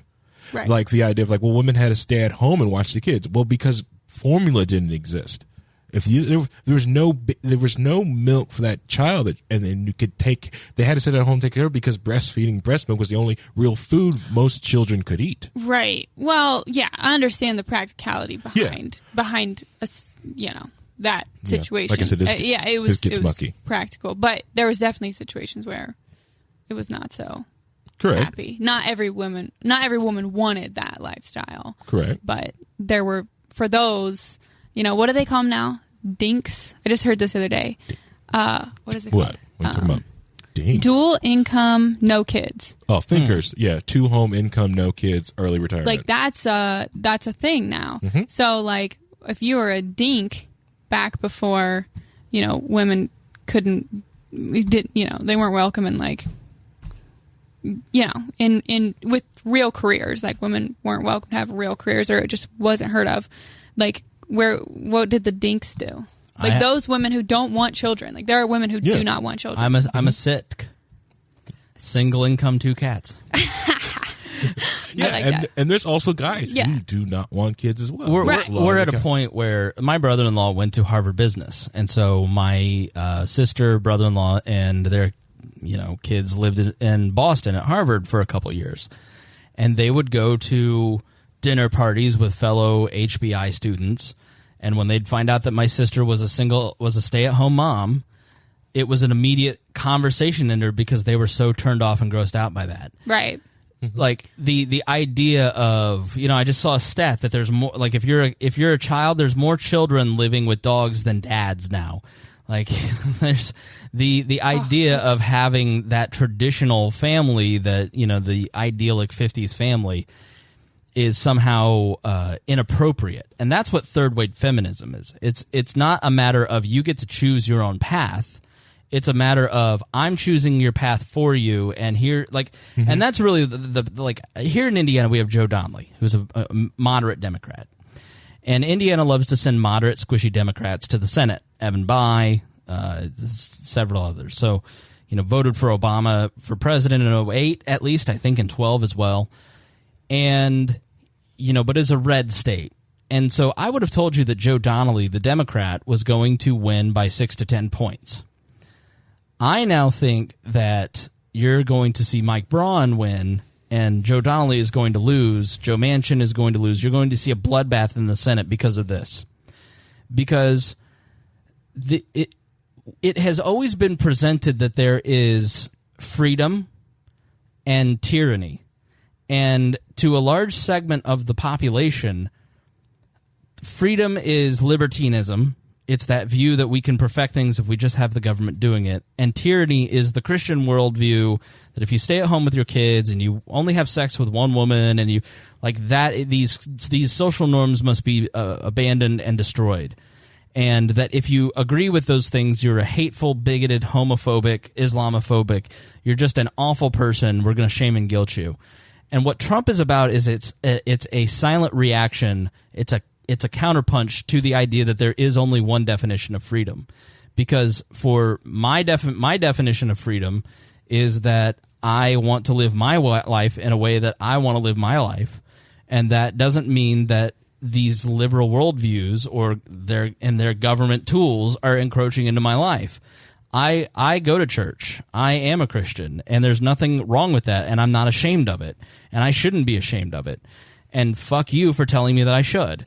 And so what happens is the ballot box is now becoming the punch towards that single worldview, where the culture is liberal, the culture is telling us that this is a certain way, the educational system is a part of it, and they just will not relent and let there be two cultures. It goes back to the Competing Visions book by Thomas Sowell, that there's two cultures.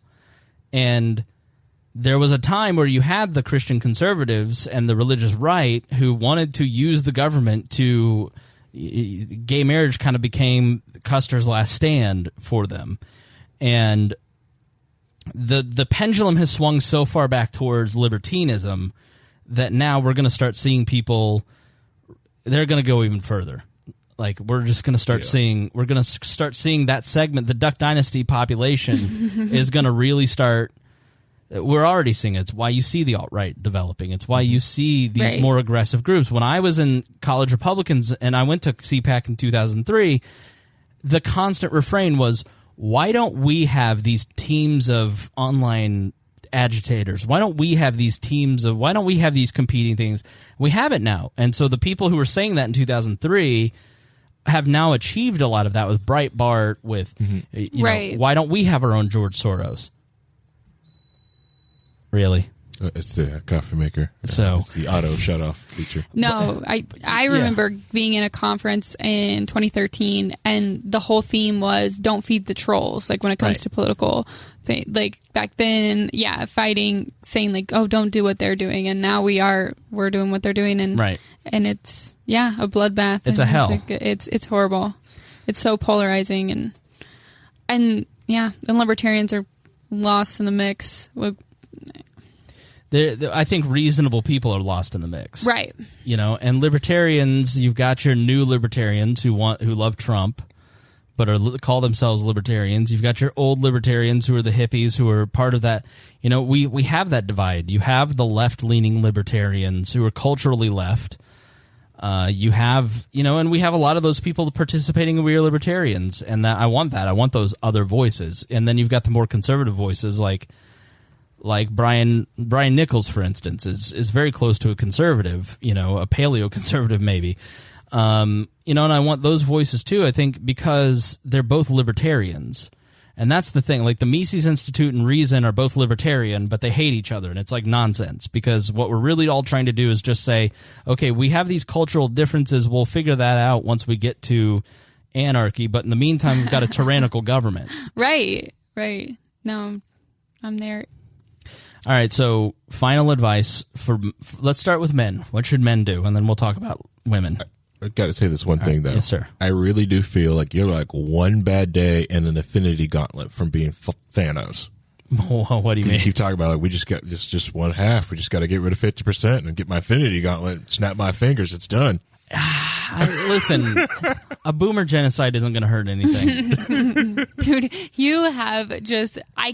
I have no tolerance anymore for baby boomers, and it's all your fault. I never noticed it before. What I feel very proud to have identified this market. Oh, and it has become a meme. And I'm not going to say I started the meme, but I was on the cutting edge of this one. And because what it really comes down to is, I love Andy Kaufman and Sacha Baron Cohen, and I love when people can't tell if things are real or fake. And so the Canadian joke was always, you know, we're going to war with Canada because it was a fake teaching people about non-interventionism in the early days of the show. The authoritarian dear leader character is about teaching people the traits of an authoritarian dictator. The baby boomer thing is like hating a group of people for no reason, and like it's and it's just kind of a funny thing. And I know that boomers don't think it's funny, but but that's what makes it so funny. They're not in on it. They don't get it. They're not in on it. Yeah. There's like, don't you just hate when dear leader does, like, I only hate when he has boomer thoughts. Okay, what are boomer thoughts? When you know when he has. Trust me, they're occurring more frequently. Yeah. When you hit 35, all of a sudden you start going, oh shit. You relate. You understand. You go, oh my god, this technology. Jeremiah is the same age. Oh, I'm there. I can't keep up. It's, Today, Aaron was measuring things on his iPhone. Is that cool? Has anyone experienced this? Is that cool? What was he measuring? I don't know. He was like, new update. And like, you can just point and measure. Yeah, it measures it. It'll tell you that this is like 10 inches across. Yeah, you guys are in trouble now. Yeah. It's over for you. But I have never been in trouble. I'm very average, so because I don't send those type of pictures. But I'm borderline. But you made a boomer comment on the Lesser show on the network. You talked about how talking anonymously on chat rooms is dumb. I was like, oh, that's such a boomer comment. It's not. I just don't. I like accountability. That's such a boomer comment. I like accountability. It's a boomer comment. But even though I have that disagreement, do I not allow it to exist in my kingdom? Am I not a benevolent dictator? Yeah, but I expect more out of you out of our anarcho-monarchism system. I'm giving. I don't like anonymity, because then it's hard to trust who you're talking to. And people are their worst selves under anonymous comments. Yeah. They're their true selves with anonymous comments. Part of love and anonymity. Part of what We Are Libertarians is about, and what I think the world should be about, is people being open and vulnerable and saying what they think, and attaching their name to it and being courageous with it. Okay. And I think there is with anonymous commenting, there isn't courage in that. You're not teaching people to get comfortable with that really uncomfortable feeling of, I'm going to say this in front of people, and some people are not going to like it. I may take shit for it. Oh, I delete so many comments, Yeah. like that I type out, right, and then. And I don't think people should do that. I think they should say what they think. Yeah, but it's not every argument is worth having. I get. You know what I mean? Yeah. It's like sometimes you got to reevaluate. I don't relate. Well, you're a troll, so no. I think there needs to be a middle carved out here, and I think that people are not going to carve out a common sense middle where, yes, I want to hear the accuser's story. I want to go into the mindset that this woman may be telling the truth about her sexual assault, but I also want to protect his innocence because he may be innocent, and there has to be a middle there where there are good people standing and going, and you can only do that if you have people having the courage to stand up for that middle and saying, I'm going to be liked by nobody. I'm going to be completely disliked. I am still like Doug Carr. I love Doug, but Doug is a conservative-leaning person, and he just automatically believes whatever the conservatives believe. He will disagree with that vehemently, but that's just how his default position is. His bias is towards the right, and my bias is I want to know what the truth is, because I've been through being falsely accused. I've been through traumatic situations. I've been through friendships where women are shaking with fear in their eyes because they're predators outside the door. Like, I've been through a lot of life experiences, and I just know, and I've been through the experience of watching the media lie about things. I've been a part of things where you watch the media and you're just like, they were at a different event. They saw a different thing than what happened. Like, I don't trust the media, and so I'm going to take a beat and figure out what's going on here. And sometimes when you say that, instead of just joining one of the tribes, you're going to be alone, and you're going to take shit from twice as many people instead of just finding acceptance. And you got to have some courage to do that. And I think that doing it anonymously does you personally no good. So that's my belief. I understand what you're saying, but I also think that anonymity kind of encourages people's worst behaviors. Okay. But at the end of the day, it's the nature of Discord. It's what you can choose to, like Jeremiah chooses not to participate in that community because it's anonymous. Mm-hmm.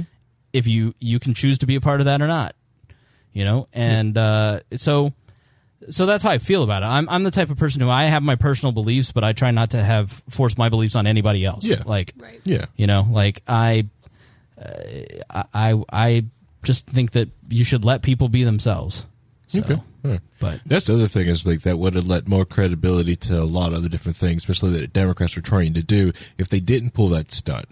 They actually had some Democrats that was like, okay, Kavanaugh's not so bad. You know what? We'll give him this one. But since they were totally against it, digging their toes in through the whole process, that's the thing that makes it like.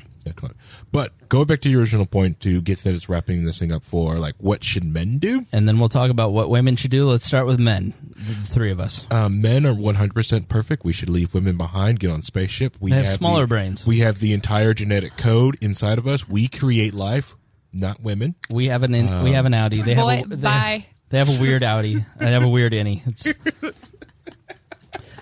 I agree with you.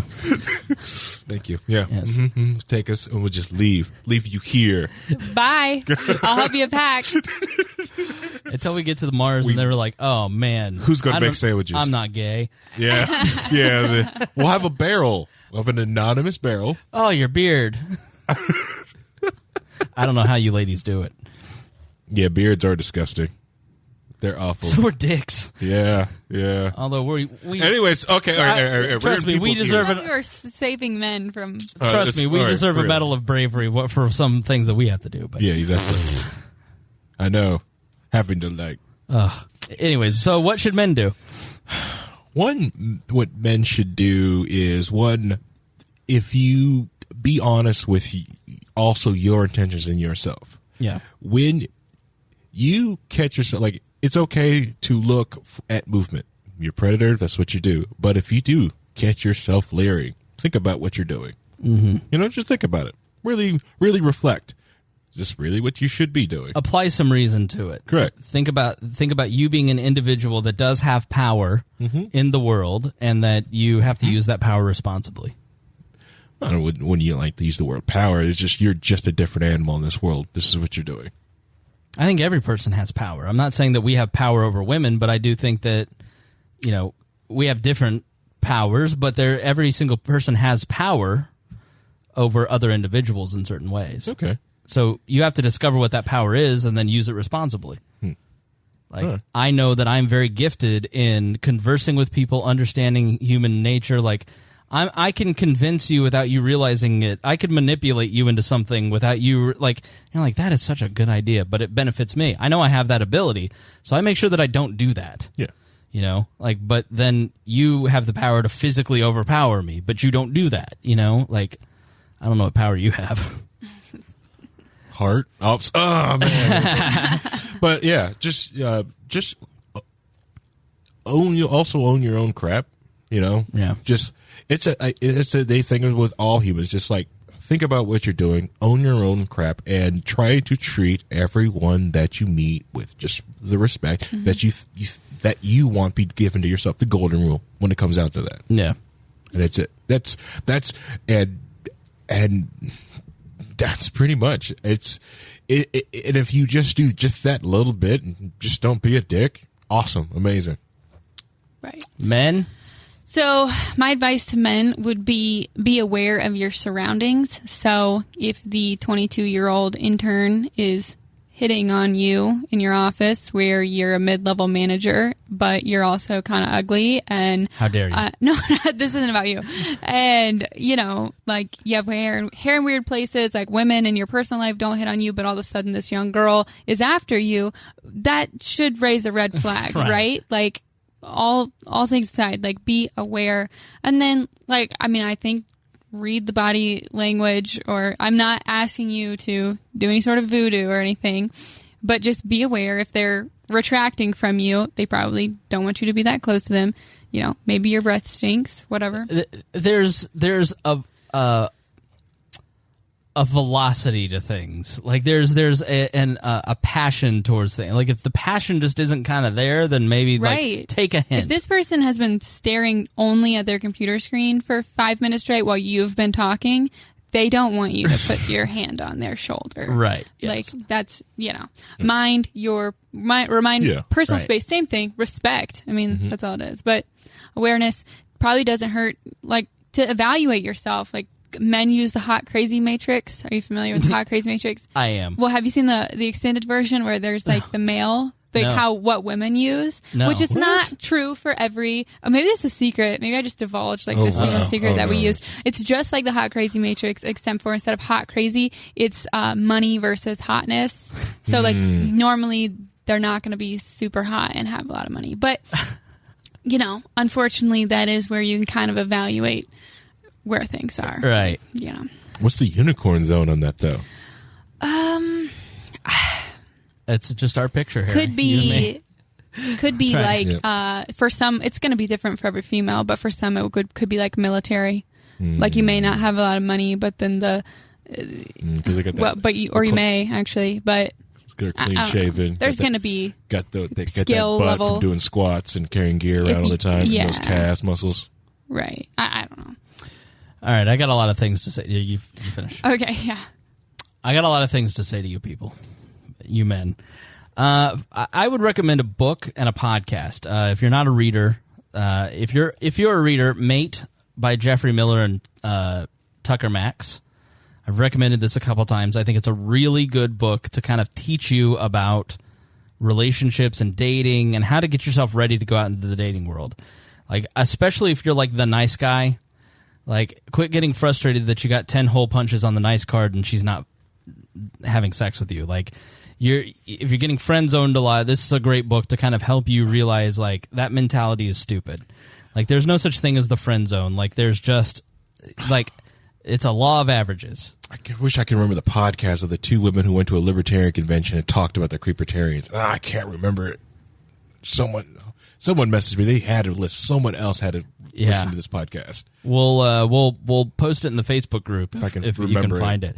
But no, the podcast, the companion podcast that they did called The Mating Grounds, it's not updated anymore, but the archives are really good. And I think it helped me a lot because I always had that mentality in my 20s of I'm the nice guy, why don't women like me? I'm getting friend zoned, all that kind of stuff. What do you guys look? Oh, the Amazon receipt.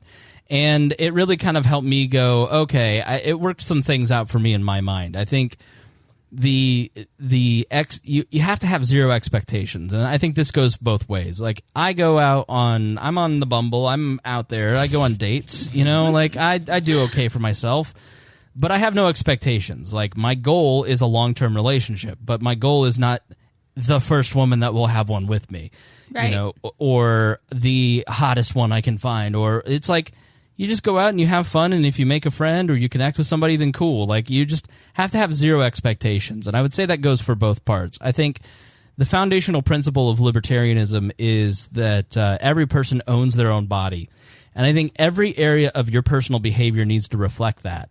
And I think this goes for women too, but with men, there is like other people are not your property, and I think if you're treating women like sex toys, that's why you're not getting laid. Like if you have that attitude that I'm just going to go get, like there are a lot of guys who just like, I'm going to have this woman over, I'm going to use her as a sex toy, and then they can't figure out why that interaction goes wrong. Like it's more prevalent in men, but women certainly do it as well. What? Found it. Episode 41, Leaving Las Vegas in the Liberty Movement by the Workationing podcast. The Workationing? Yep. All right. It's about two women in their late 20s, doing workationing, and they go to Liberty Fest in Las Vegas. Are they hot? Does it matter? You should have seen the eye roll that Hannah just gave me. It was hilarious. I said that just for her. So I think this advice kind of applies to both, but specifically for guys. Like, so the basic, here's how human attraction works. Like it's money, it's social proof, it's physical attractiveness, it's intelligence, humor is wrapped up in that. Like there's different spectrums. Like I am attractive to women because I'm intelligent and funny. I am not hot. As Harry stated, I have no ass. Like, if I'm going to try and compete on the physical level, I'm going to lose. I do my best to live a long life and be healthy, but I'm never going to be physically attractive in the way that, like, if you sat down and asked Hannah to draw her perfect man, she's not drawing Chris Spangle. And so there's different things about you that are really attractive to the opposite sex or to people in general, and you have to get in touch with what that is about yourself.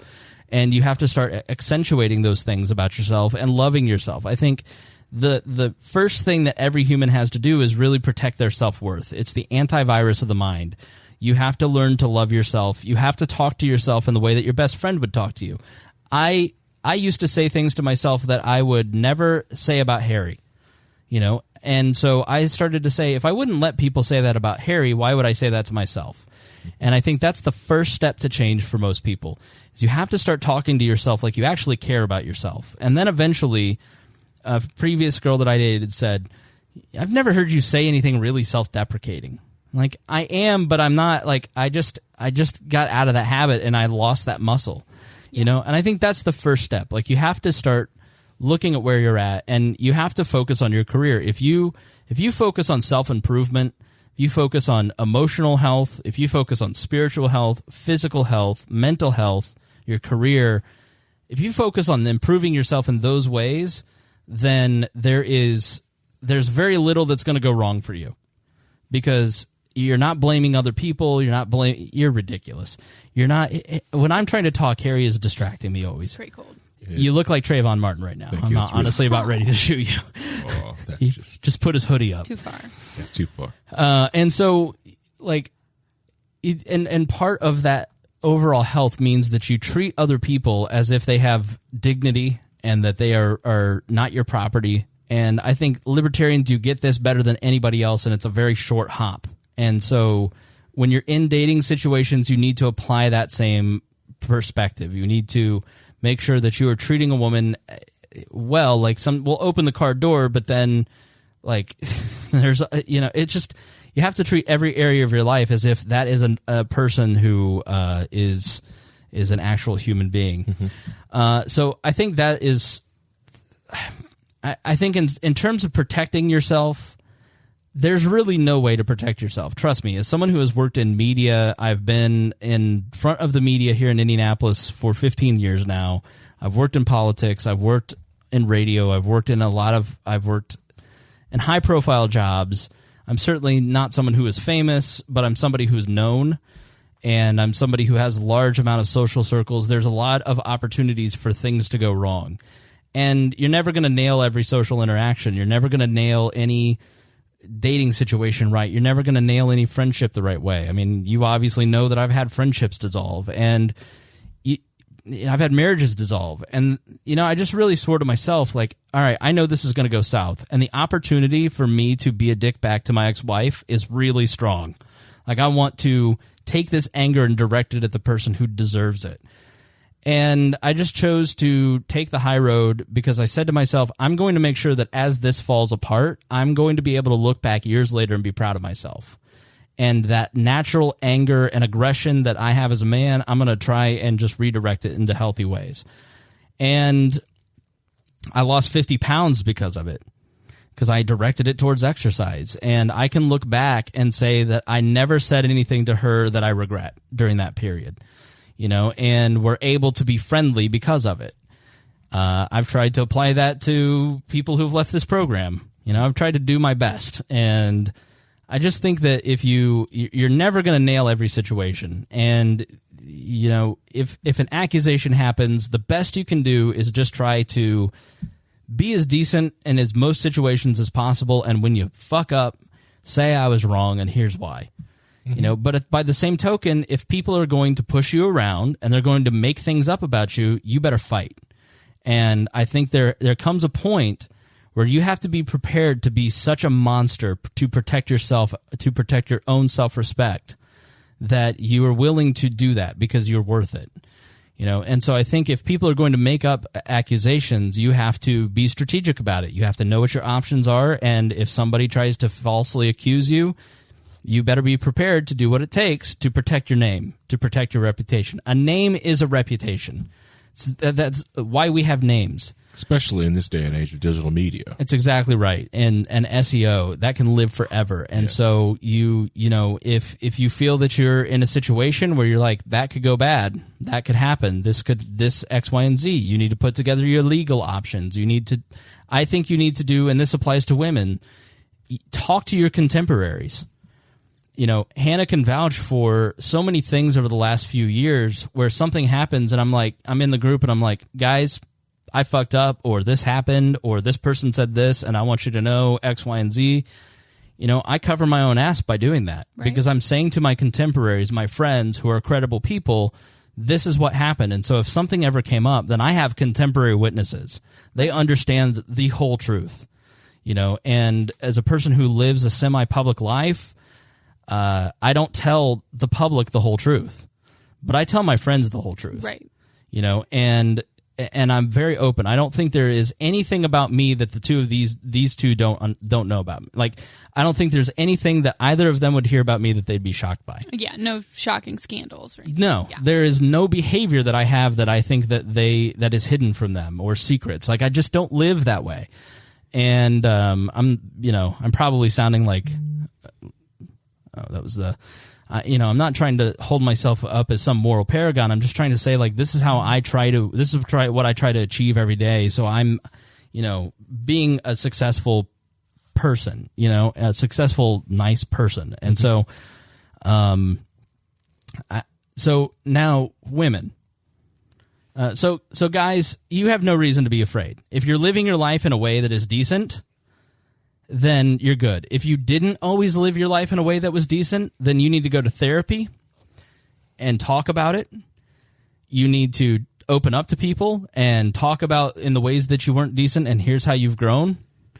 I think if an accusation, because realistically, most people are not going to face what Brett Kavanaugh's facing. Your fears are irrational. Like, you're just, it is, if you're just trying to live a good life and you're open and honest with the people around you, then you're going to be fine, and just be really controlled and picky and choosy about who you have sex with. Correct. Yeah. And I would advocate celibacy, but I realize that's not realistic for most people. So it's very difficult for me. But I think if you just got to be really, really careful, and I'd say that about women too. Like, there's a lot of things that bad situations. So, and I would say alcohol, honestly, is, I've never drank, and I'm glad for it, because I've done a lot of dumb things, but I can't imagine how much stupider I would have been had I been drinking. And it puts you in situations where things get out of control. And so I'd say for both people, like, don't drink, like, or give them Benadryl. Your limits. Exactly. And that's I've done a lot of drinking, and I've never got myself in a situation that I couldn't get out of. Yeah. And again, I am assertive, so when people are, trying to go shot for shot with me, like, and I've had guys try to do it before, oh, I thought you were tough, I thought you're a country girl, you can drink more, you can drink more, you can drink more, and you have to know when to say no. Yep. That's toughness. So, that's tough. Yeah. So, just knowing your limits, exactly. I think it's really not fair to blame the alcohol, because you consumed it with your free will. Yeah. It's also hard to drink with white people, because they can drink so much. It's ridiculous how much they can drink. I know some black people who can drink a lot. Yeah, but it's still not the same. Like, I used to go out drinking with my Irish friend. He's blonde hair, blue eyes, and he can just pound them all night. And I'm trying to, just keep up, and it's just like, no. Every time. Don't keep up. Yeah. Don't feel any social obligation. But I was young. Spangle's lived his whole life around a bunch of, basically raging alcoholics, and you haven't succumbed to the pressure. I have no desire to do it. Like, and I feel that not drinking. I feel that drinking in a lot of ways is like escapism, or it's a crutch, and so I need a drink to feel socially comfortable. It's like, well, you wouldn't if you stop drinking. Eventually, you'd feel socially comfortable. You'd grow into feeling comfortable. Like, I think the excuse of I need a drink to feel comfortable is just that. Like, I have the personality that I have because I forced myself to be uncomfortable and then learned to figure out how to not be uncomfortable in those situations. Yeah. It's made me more of an extrovert. It's made me better with people because I don't just let myself hide behind alcohol. So I look at it as something that is really unnecessary and harmful in a lot of ways. But again, like, you drink, oh well, but it's cost me a lot of dates. It's cost me a lot. It's cost me opportunities. Like, Jeremiah didn't invite me to his bachelor party because I don't drink. I wouldn't have fun, because it was centered around alcohol. I've had many women say, I don't want to drink. I don't want to make you feel uncomfortable. I'm like, I'm not going to feel uncomfortable. Right. Like, this may be new for you, but I've lived my whole life this way. Right. But they're insecure about it, and it tells me, like, okay, maybe there's something about you I should move on from. So that's true too. Yeah. Women. I have lived with my wife Lace for about 17 years now, and this one thing I've always been working on, and I've gotten a lot better, is I'm just not going. I don't try to give women advice unless they ask for it. So, next.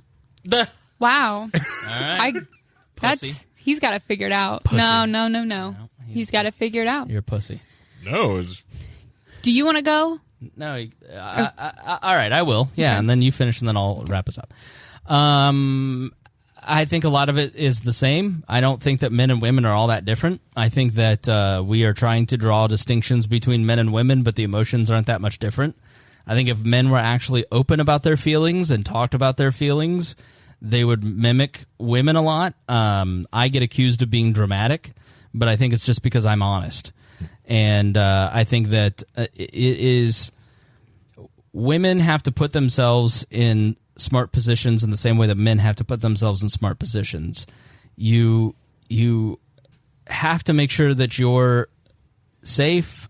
I would avoid drinking too much. I would avoid, you have to. I think if knowledge is power. I think if women really looked at, like, here's the statistics of who is most likely to rape me, then they would figure out how to be more safe with themselves, and they would probably choose better partners. I think it is usually a partner. It is usually somebody that they know, and the only people that really make false accusations are the really nuts. They're the real nutso ones. Like, they're off the charts crazy. Like, guys, you can figure out who that is. Like, it's in the eyes. Like, and so women, I just hate that I see women saying this is why women don't come forward because I'm not going to be believed, because that's the exact wrong thing to do. I think staying silent about your trauma, I know it's tough to talk about, but one of the drawbacks, but also one of the benefits of this, is that women are talking about their experiences more and saying it out loud, and then people not judging them for it, but going, how can I help you get past this? I think is healing for those women. And so I would say that if a situation happens to you, talk to your contemporaries, go to the police, go to the hospital, get a rape kit done.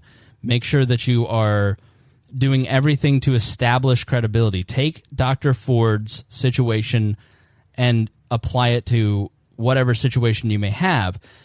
Why are people not taking her seriously? Okay, there weren't contemporaries. There wasn't evidence. There wasn't this or that. You know, she kept silent about it for 25, 30 years. You know, you don't make those same mistakes, because ultimately the longer trauma is hidden in your life, the more destructive it becomes. And this applies to men and women. When trauma happens to you, it changes the way that your brain operates. And you only can fix your thinking by talking out that trauma and literally unpacking those traumas through cognitive behavioral therapy.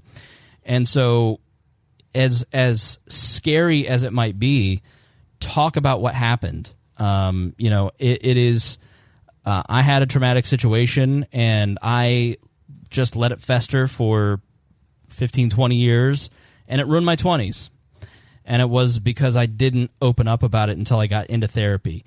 And my life is 100% different because of it. And so I think it is necessary for women or men to open up and talk about their trauma and talk to contemporaries about things, because I know that it really seems like nobody's going to believe you, and you're going to run into people who aren't going to believe you, or you're going to run into police who don't take you seriously, or you're going to have friends like, what'd you do to deserve it? Like, you're going to run into people who are not going to handle it well.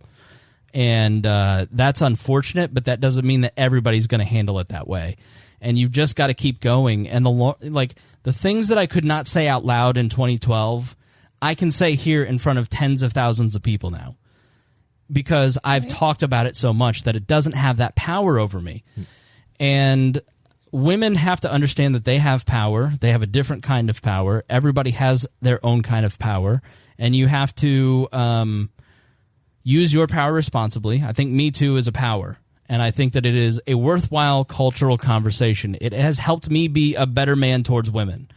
And I think that it is healthy for women. And I think that we're trying to figure out in a constructive way what is the new arrangement in society now that we have broken down so many social norms and nothing exists. We're trying to talk through how that works. But at the same time, just because you have a personal vendetta against someone or a political motivation, you don't get to use that label. And I think it is exactly right when Hanna says you need to speak up on behalf of men who are falsely accused, or women who like this third accuser is a person trying to get attention for herself. Right. She should be destroyed. Victims of false accusations should have their accusers destroyed. Like, I think there needs to be some accountability. And my last piece of advice is sort of the same as the men. Like, get to know yourself. Maybe if you can't afford therapy, read some books. Self-Esteem by Matthew McKay. The 6 Pillars of Self-Esteem. Brene Brown is a great author. The Gifts of Imperfection is a book I'd recommend. Men or women would benefit from this, but I think women especially. You're now being expected to be more assertive. You're now being expected to speak up more and say what you want, and it is not something that has been really first-hand nature like it is in men. And so I think it is something that learning to be assertive when you're a people pleaser, and I would say more women are people pleasers than assertive. As a person who is a people pleaser who has learned to be assertive over the last 3 years, it's very difficult, but it is worth it. Because you learn your boundaries, and then you learn to enforce your boundaries, and then nobody fucks with you because you have your own power. And so you have to have that measure of courage, and you can only do that by doing the work. Emotional health is just like physical health. I cannot have Harry go out and run laps for me. I have to be the one to run the laps. I'd love for Harry to lift weights and it apply to me, but that's not how it works. There are a ton of resources for people who want to get mental health help. People who've been through trauma. I can assure you that if you're listening in your car, if you're a man or a woman who has been through a traumatic situation, you are not special. The feelings that you have, the patterns that you have, the interactions that you have with people, the fear that you have of people, the fear of talking about this, all of these things have happened to hundreds of thousands of people over the course of the last year, over the course of human history. Mm-hmm. Because human beings are animals who have consistent patterns. And so you're not a freak. You're not somebody who has some rare condition. You're just somebody who has a treatable condition. It's the same as medical health. If you have a traumatic situation in the past that you've never dealt with, that you've never talked to a family member about, that you've never talked to a therapist about, you must do it. Because it is like living with stomach cancer and never going to the doctor. Or having a tumor on your arm and never getting it checked out. It's the same thing. It's like having diabetes and eating sugar. And so there's just really no excuse not to get help. I don't have sympathy for people who recognize that they have a sickness and don't get help for it. So, and men, I think you probably can benefit from that more than women can, because it's easier for women to come forward and talk about their issues. Because men, you feel like you're going to be called a pussy. You feel like you're going to be called a weak person, a beta. Fuck that. Like, if somebody calls you a beta, like, that is a person who is deeply in trouble. The person who has this false, like, sense of masculinity and tries to enforce this John Wayne ethos, those are the type of people who are the sickest. So true power is in having responsibility over your own emotions and self-control. So what advice would you have for the ladies? Well, so I would just say if you've been through something traumatic, some sort of, sexual assault or violence against you, you technically are under no obligation to come forward. But it's probably a good idea. Like Spangle's saying, I just think I have different opinions on where you should go. So, for example, if you were raised in the ghetto and all you know about the police is that they're violent, terrible people, the last people you're going to go to are the police. Right. It's just not. You're just not going to go sit in a room with 6 men in blue suits and tell them and use the words penis and vagina and all this. It's not going to happen. Right. But go somewhere. You're under no obligation to make, legal report. But you need to understand the repercussions of that in the future, which is what we're seeing now. If you don't, we do have an order of operations thing. If you didn't make a report, it does get harder to prove. But like you're saying, get help somewhere. Go to a local women's shelter and ask for recommendations. Right. Maybe it's, I've seen, like, my cousin was murdered. So my whole family followed the murderer's trial and, followed that so closely, and they were ready to get some sort of sense of healing once he was arrested, and he was eventually arrested. I'm the type of person where I really don't care. It doesn't change what happened, right? So I found my peace in, personal, development, personal healing. There was not going to be any sense of healing just because this other person was behind bars. And that may be how some women feel, in rape situations. Sure. Maybe you just need to work on yourself at this point and try to build yourself back up once, your sense of security has been taken from you. I hope women understand that this public hearing that we've seen, what's gone on with Kavanaugh and the victim testimony is not the norm. That's not how a rape trial goes down. That was, like you said, that was a political show. That's all an act. That's all for votes. Like, none of that is real. So if women are watching that thinking, why would anyone ever come forward if that's what you're going to have to go through? Don't. That's just politics. That's just an act. That is not what you would have to go through. Not that it's not terrible, but it's not that bad. Sure. And of course, all of this, the victim blaming and all of this stuff, like, this is not a typical case. Don't base your situation off of this. Don't use that as your excuse. And then, back to false accusations. I really do think that we need some pushback. I think we all know women who, especially in the divorce thing, and if you think about how fucked up it is that over money and parenting time, women are willing to accuse men of something so heinous. Like, we need to stop that as women. Like, men can only fight so hard on that. They almost always lose, or if nothing else, it defaults to Indiana parenting guidelines or whatever state parenting guidelines, which totally favors women and statistically hurts children. Yeah. But like, Martin Luther King needed whites. And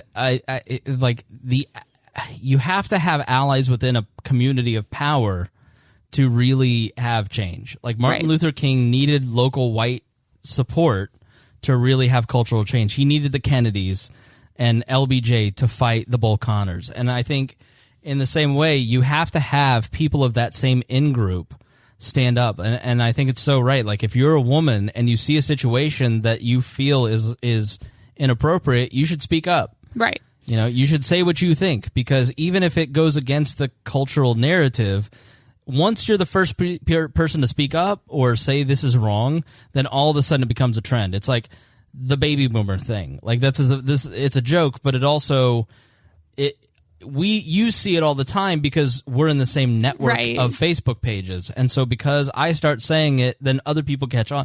So it really is sort of the same thing. Like, people in that in-group, if you see an injustice and you're a white person, you should say, this is injustice against this out-of-power group. Or Absolutely. As a man, I think we should say, like, I will get called a pussy for this show. I will get called a beta male. I'm just white knighting for women.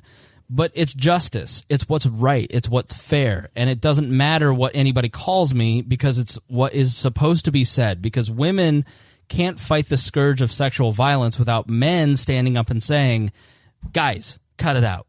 Right. And vice versa. I think women have to help men when they're in these situations. Yeah, and in turn, this situation, because I hear this as an argument all the time, falsely accused, and that's what that meme that you're talking about, the joke, where they're making a joke about, don't be alone with a woman, this or that.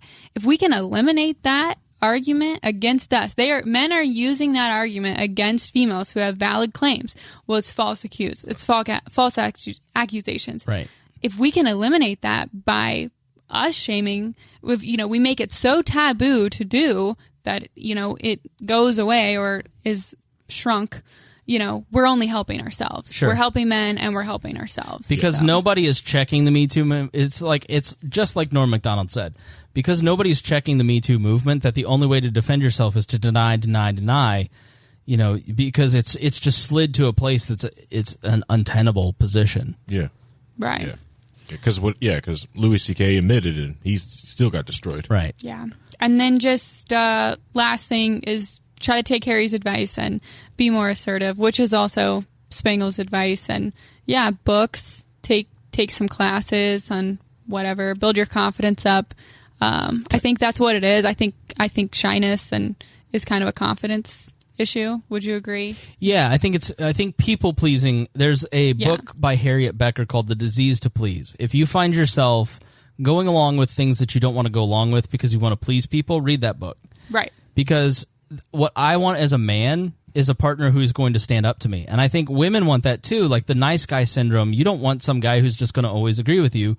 You want a guy who's going to put you in your place when you're being irrational or ridiculous. I want a woman to do the same to me. Like I don't want a squish as a partner. I want someone who is confident enough to say, like, I'm going to be fine if you get mad at this and storm off.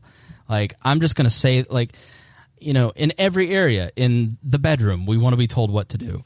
And like we like, you know what I mean? Like women will sometimes say, he's spent an hour down there, but you're wasting my time. It's like, right. But if you just said go about 3 inches higher, yeah, you know, like, but they don't want to turn them off or any, like, yeah, can't relate. But yeah, I mean, you'll solve a lot of problems if you just learn to say what you want or don't want. And if you're in a situation where when you speak up and you say, like, what you will find when you stop being a people pleaser and start being assertive, there are people in your life that just aren't going to like you anymore.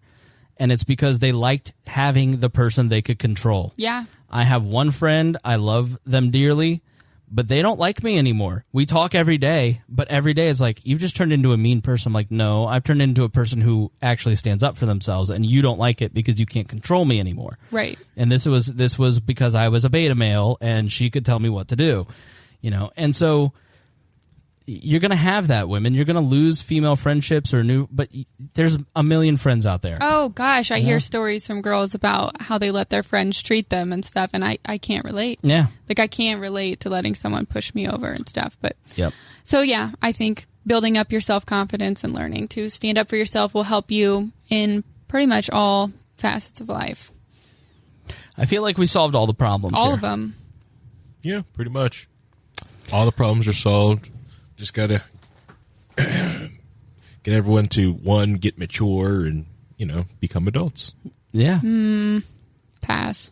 I'm not going to put on pants. Yeah, no.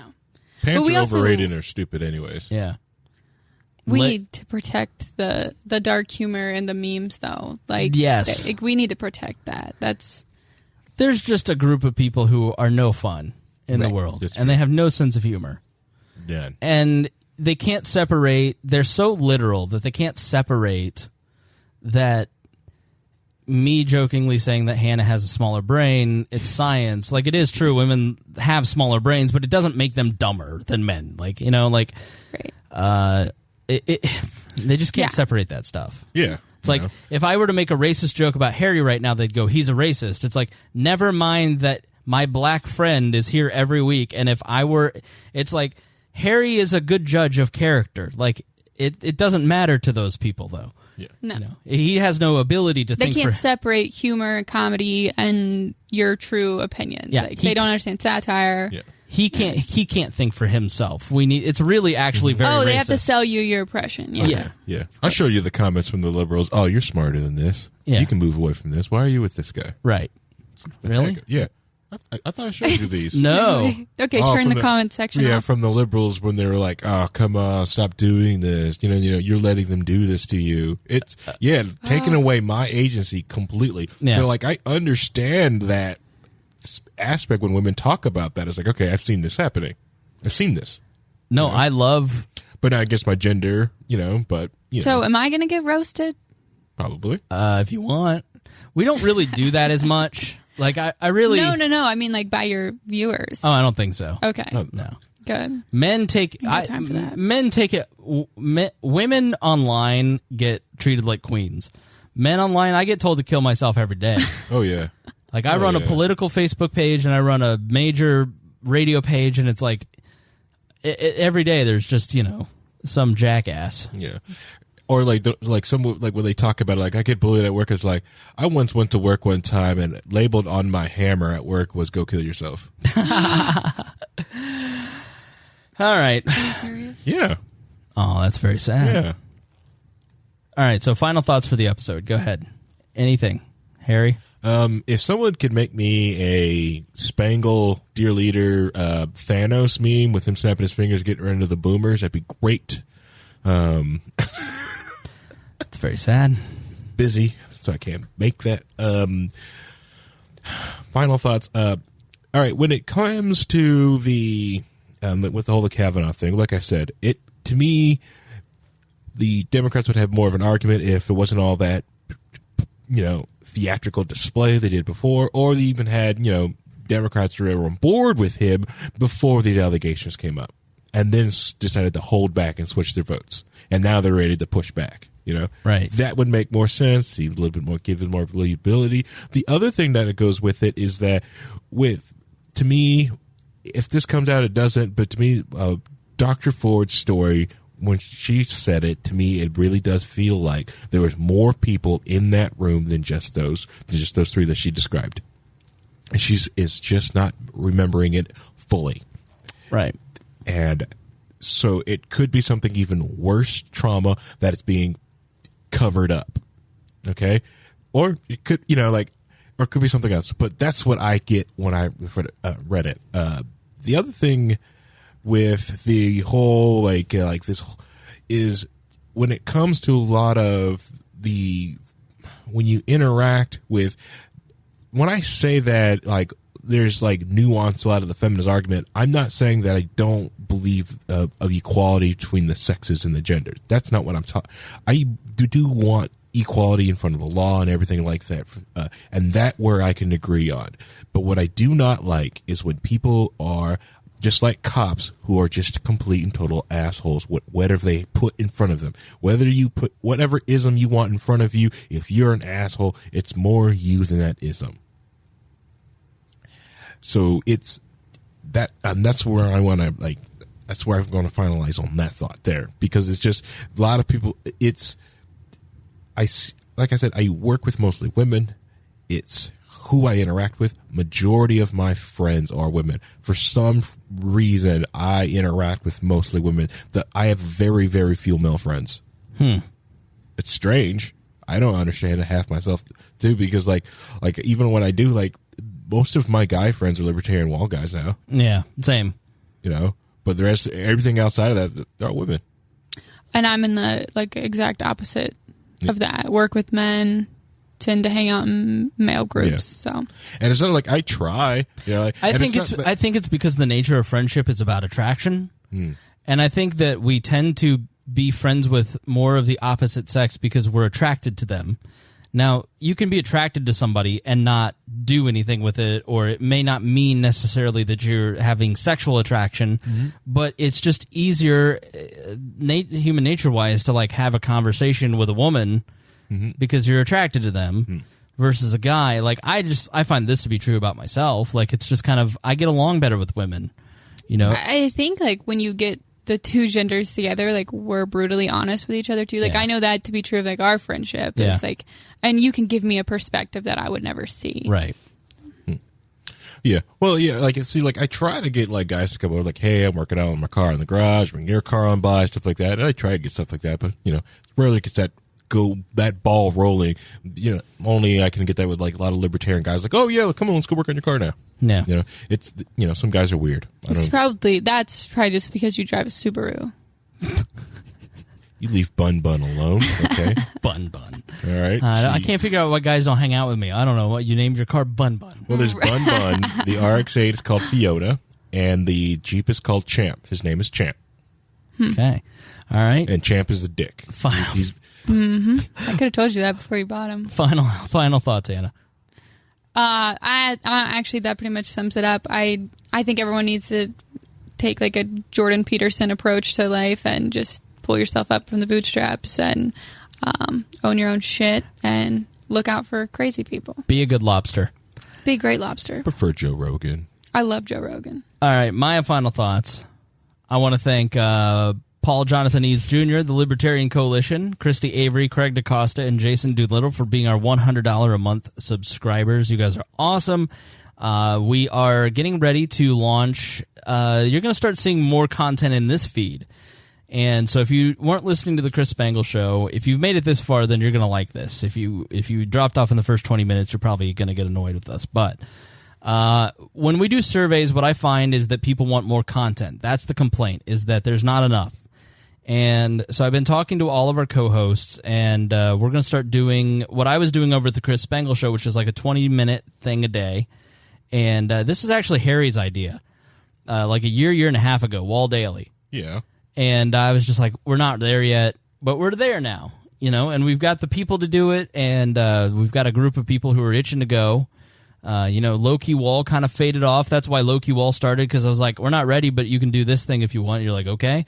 But now, hopefully you'll do like a little 20-minute thing like the Chris Spangle Show. I'll continue to do them. Hannah, you're invited if you want to do a little a ditty there. Just 20 minutes a day, 20 to 30 minutes, update on the news, a little mini wall every day in the feed, along with the 2 big shows a week. And what I found is that people enjoyed the daily content, but doing 7 shows a week and 10 hours of broadcasting a week with a full-time job, and it just didn't leave me room for a life. I got burnt out. I wasn't being as insightful on the shows as I wanted to be, and it became an obligation. And this is never to be an obligation for me. This is always to be a passion. And so doing this allows me to put other voices in front of you that, like Sarah Brady Wagner, I love her, and I think she's super smart. But you heard her for the first time last week. You see her on the Fundamental Freedoms video show that she does for us. But I haven't had a chance to have her on the big show yet. So we recorded something last night that'll be the first one. And so it's going to give, Tad got burnt out, I think. I'm going to see him on Saturday. He's up next with Dennis Beatty here on Saturday. We're talking about Kavanaugh. And so we're going to talk about the Kavanaugh stuff, Again. Right. And, the Reinhold has a completely different... Reinhold and Tad have very differing opinions on this, and that's why it's going to be funny. And so we're going to talk about that, but, Tad'll sprinkle in there. The Boss Hog guys are going to do stuff. Brian Nichols is going to do stuff. And so you're going to have an extra 20 minutes a day. It's going to free me up to do more bonus content for our patrons. And so I'm really excited about it, and I think that it's going to be very good for you guys. I'm nervous. The test pilot of the Chris Spangle Show left me feeling a little better about it because people wanted that content. They liked it. They were really enthusiastic about it. And so hopefully people won't get abandoned. They won't abandon We Are Libertarians and unsubscribe from the feed because they feel they're getting too much. That's my fear. But the numbers need to not matter as much to me. Maybe that's the answer there.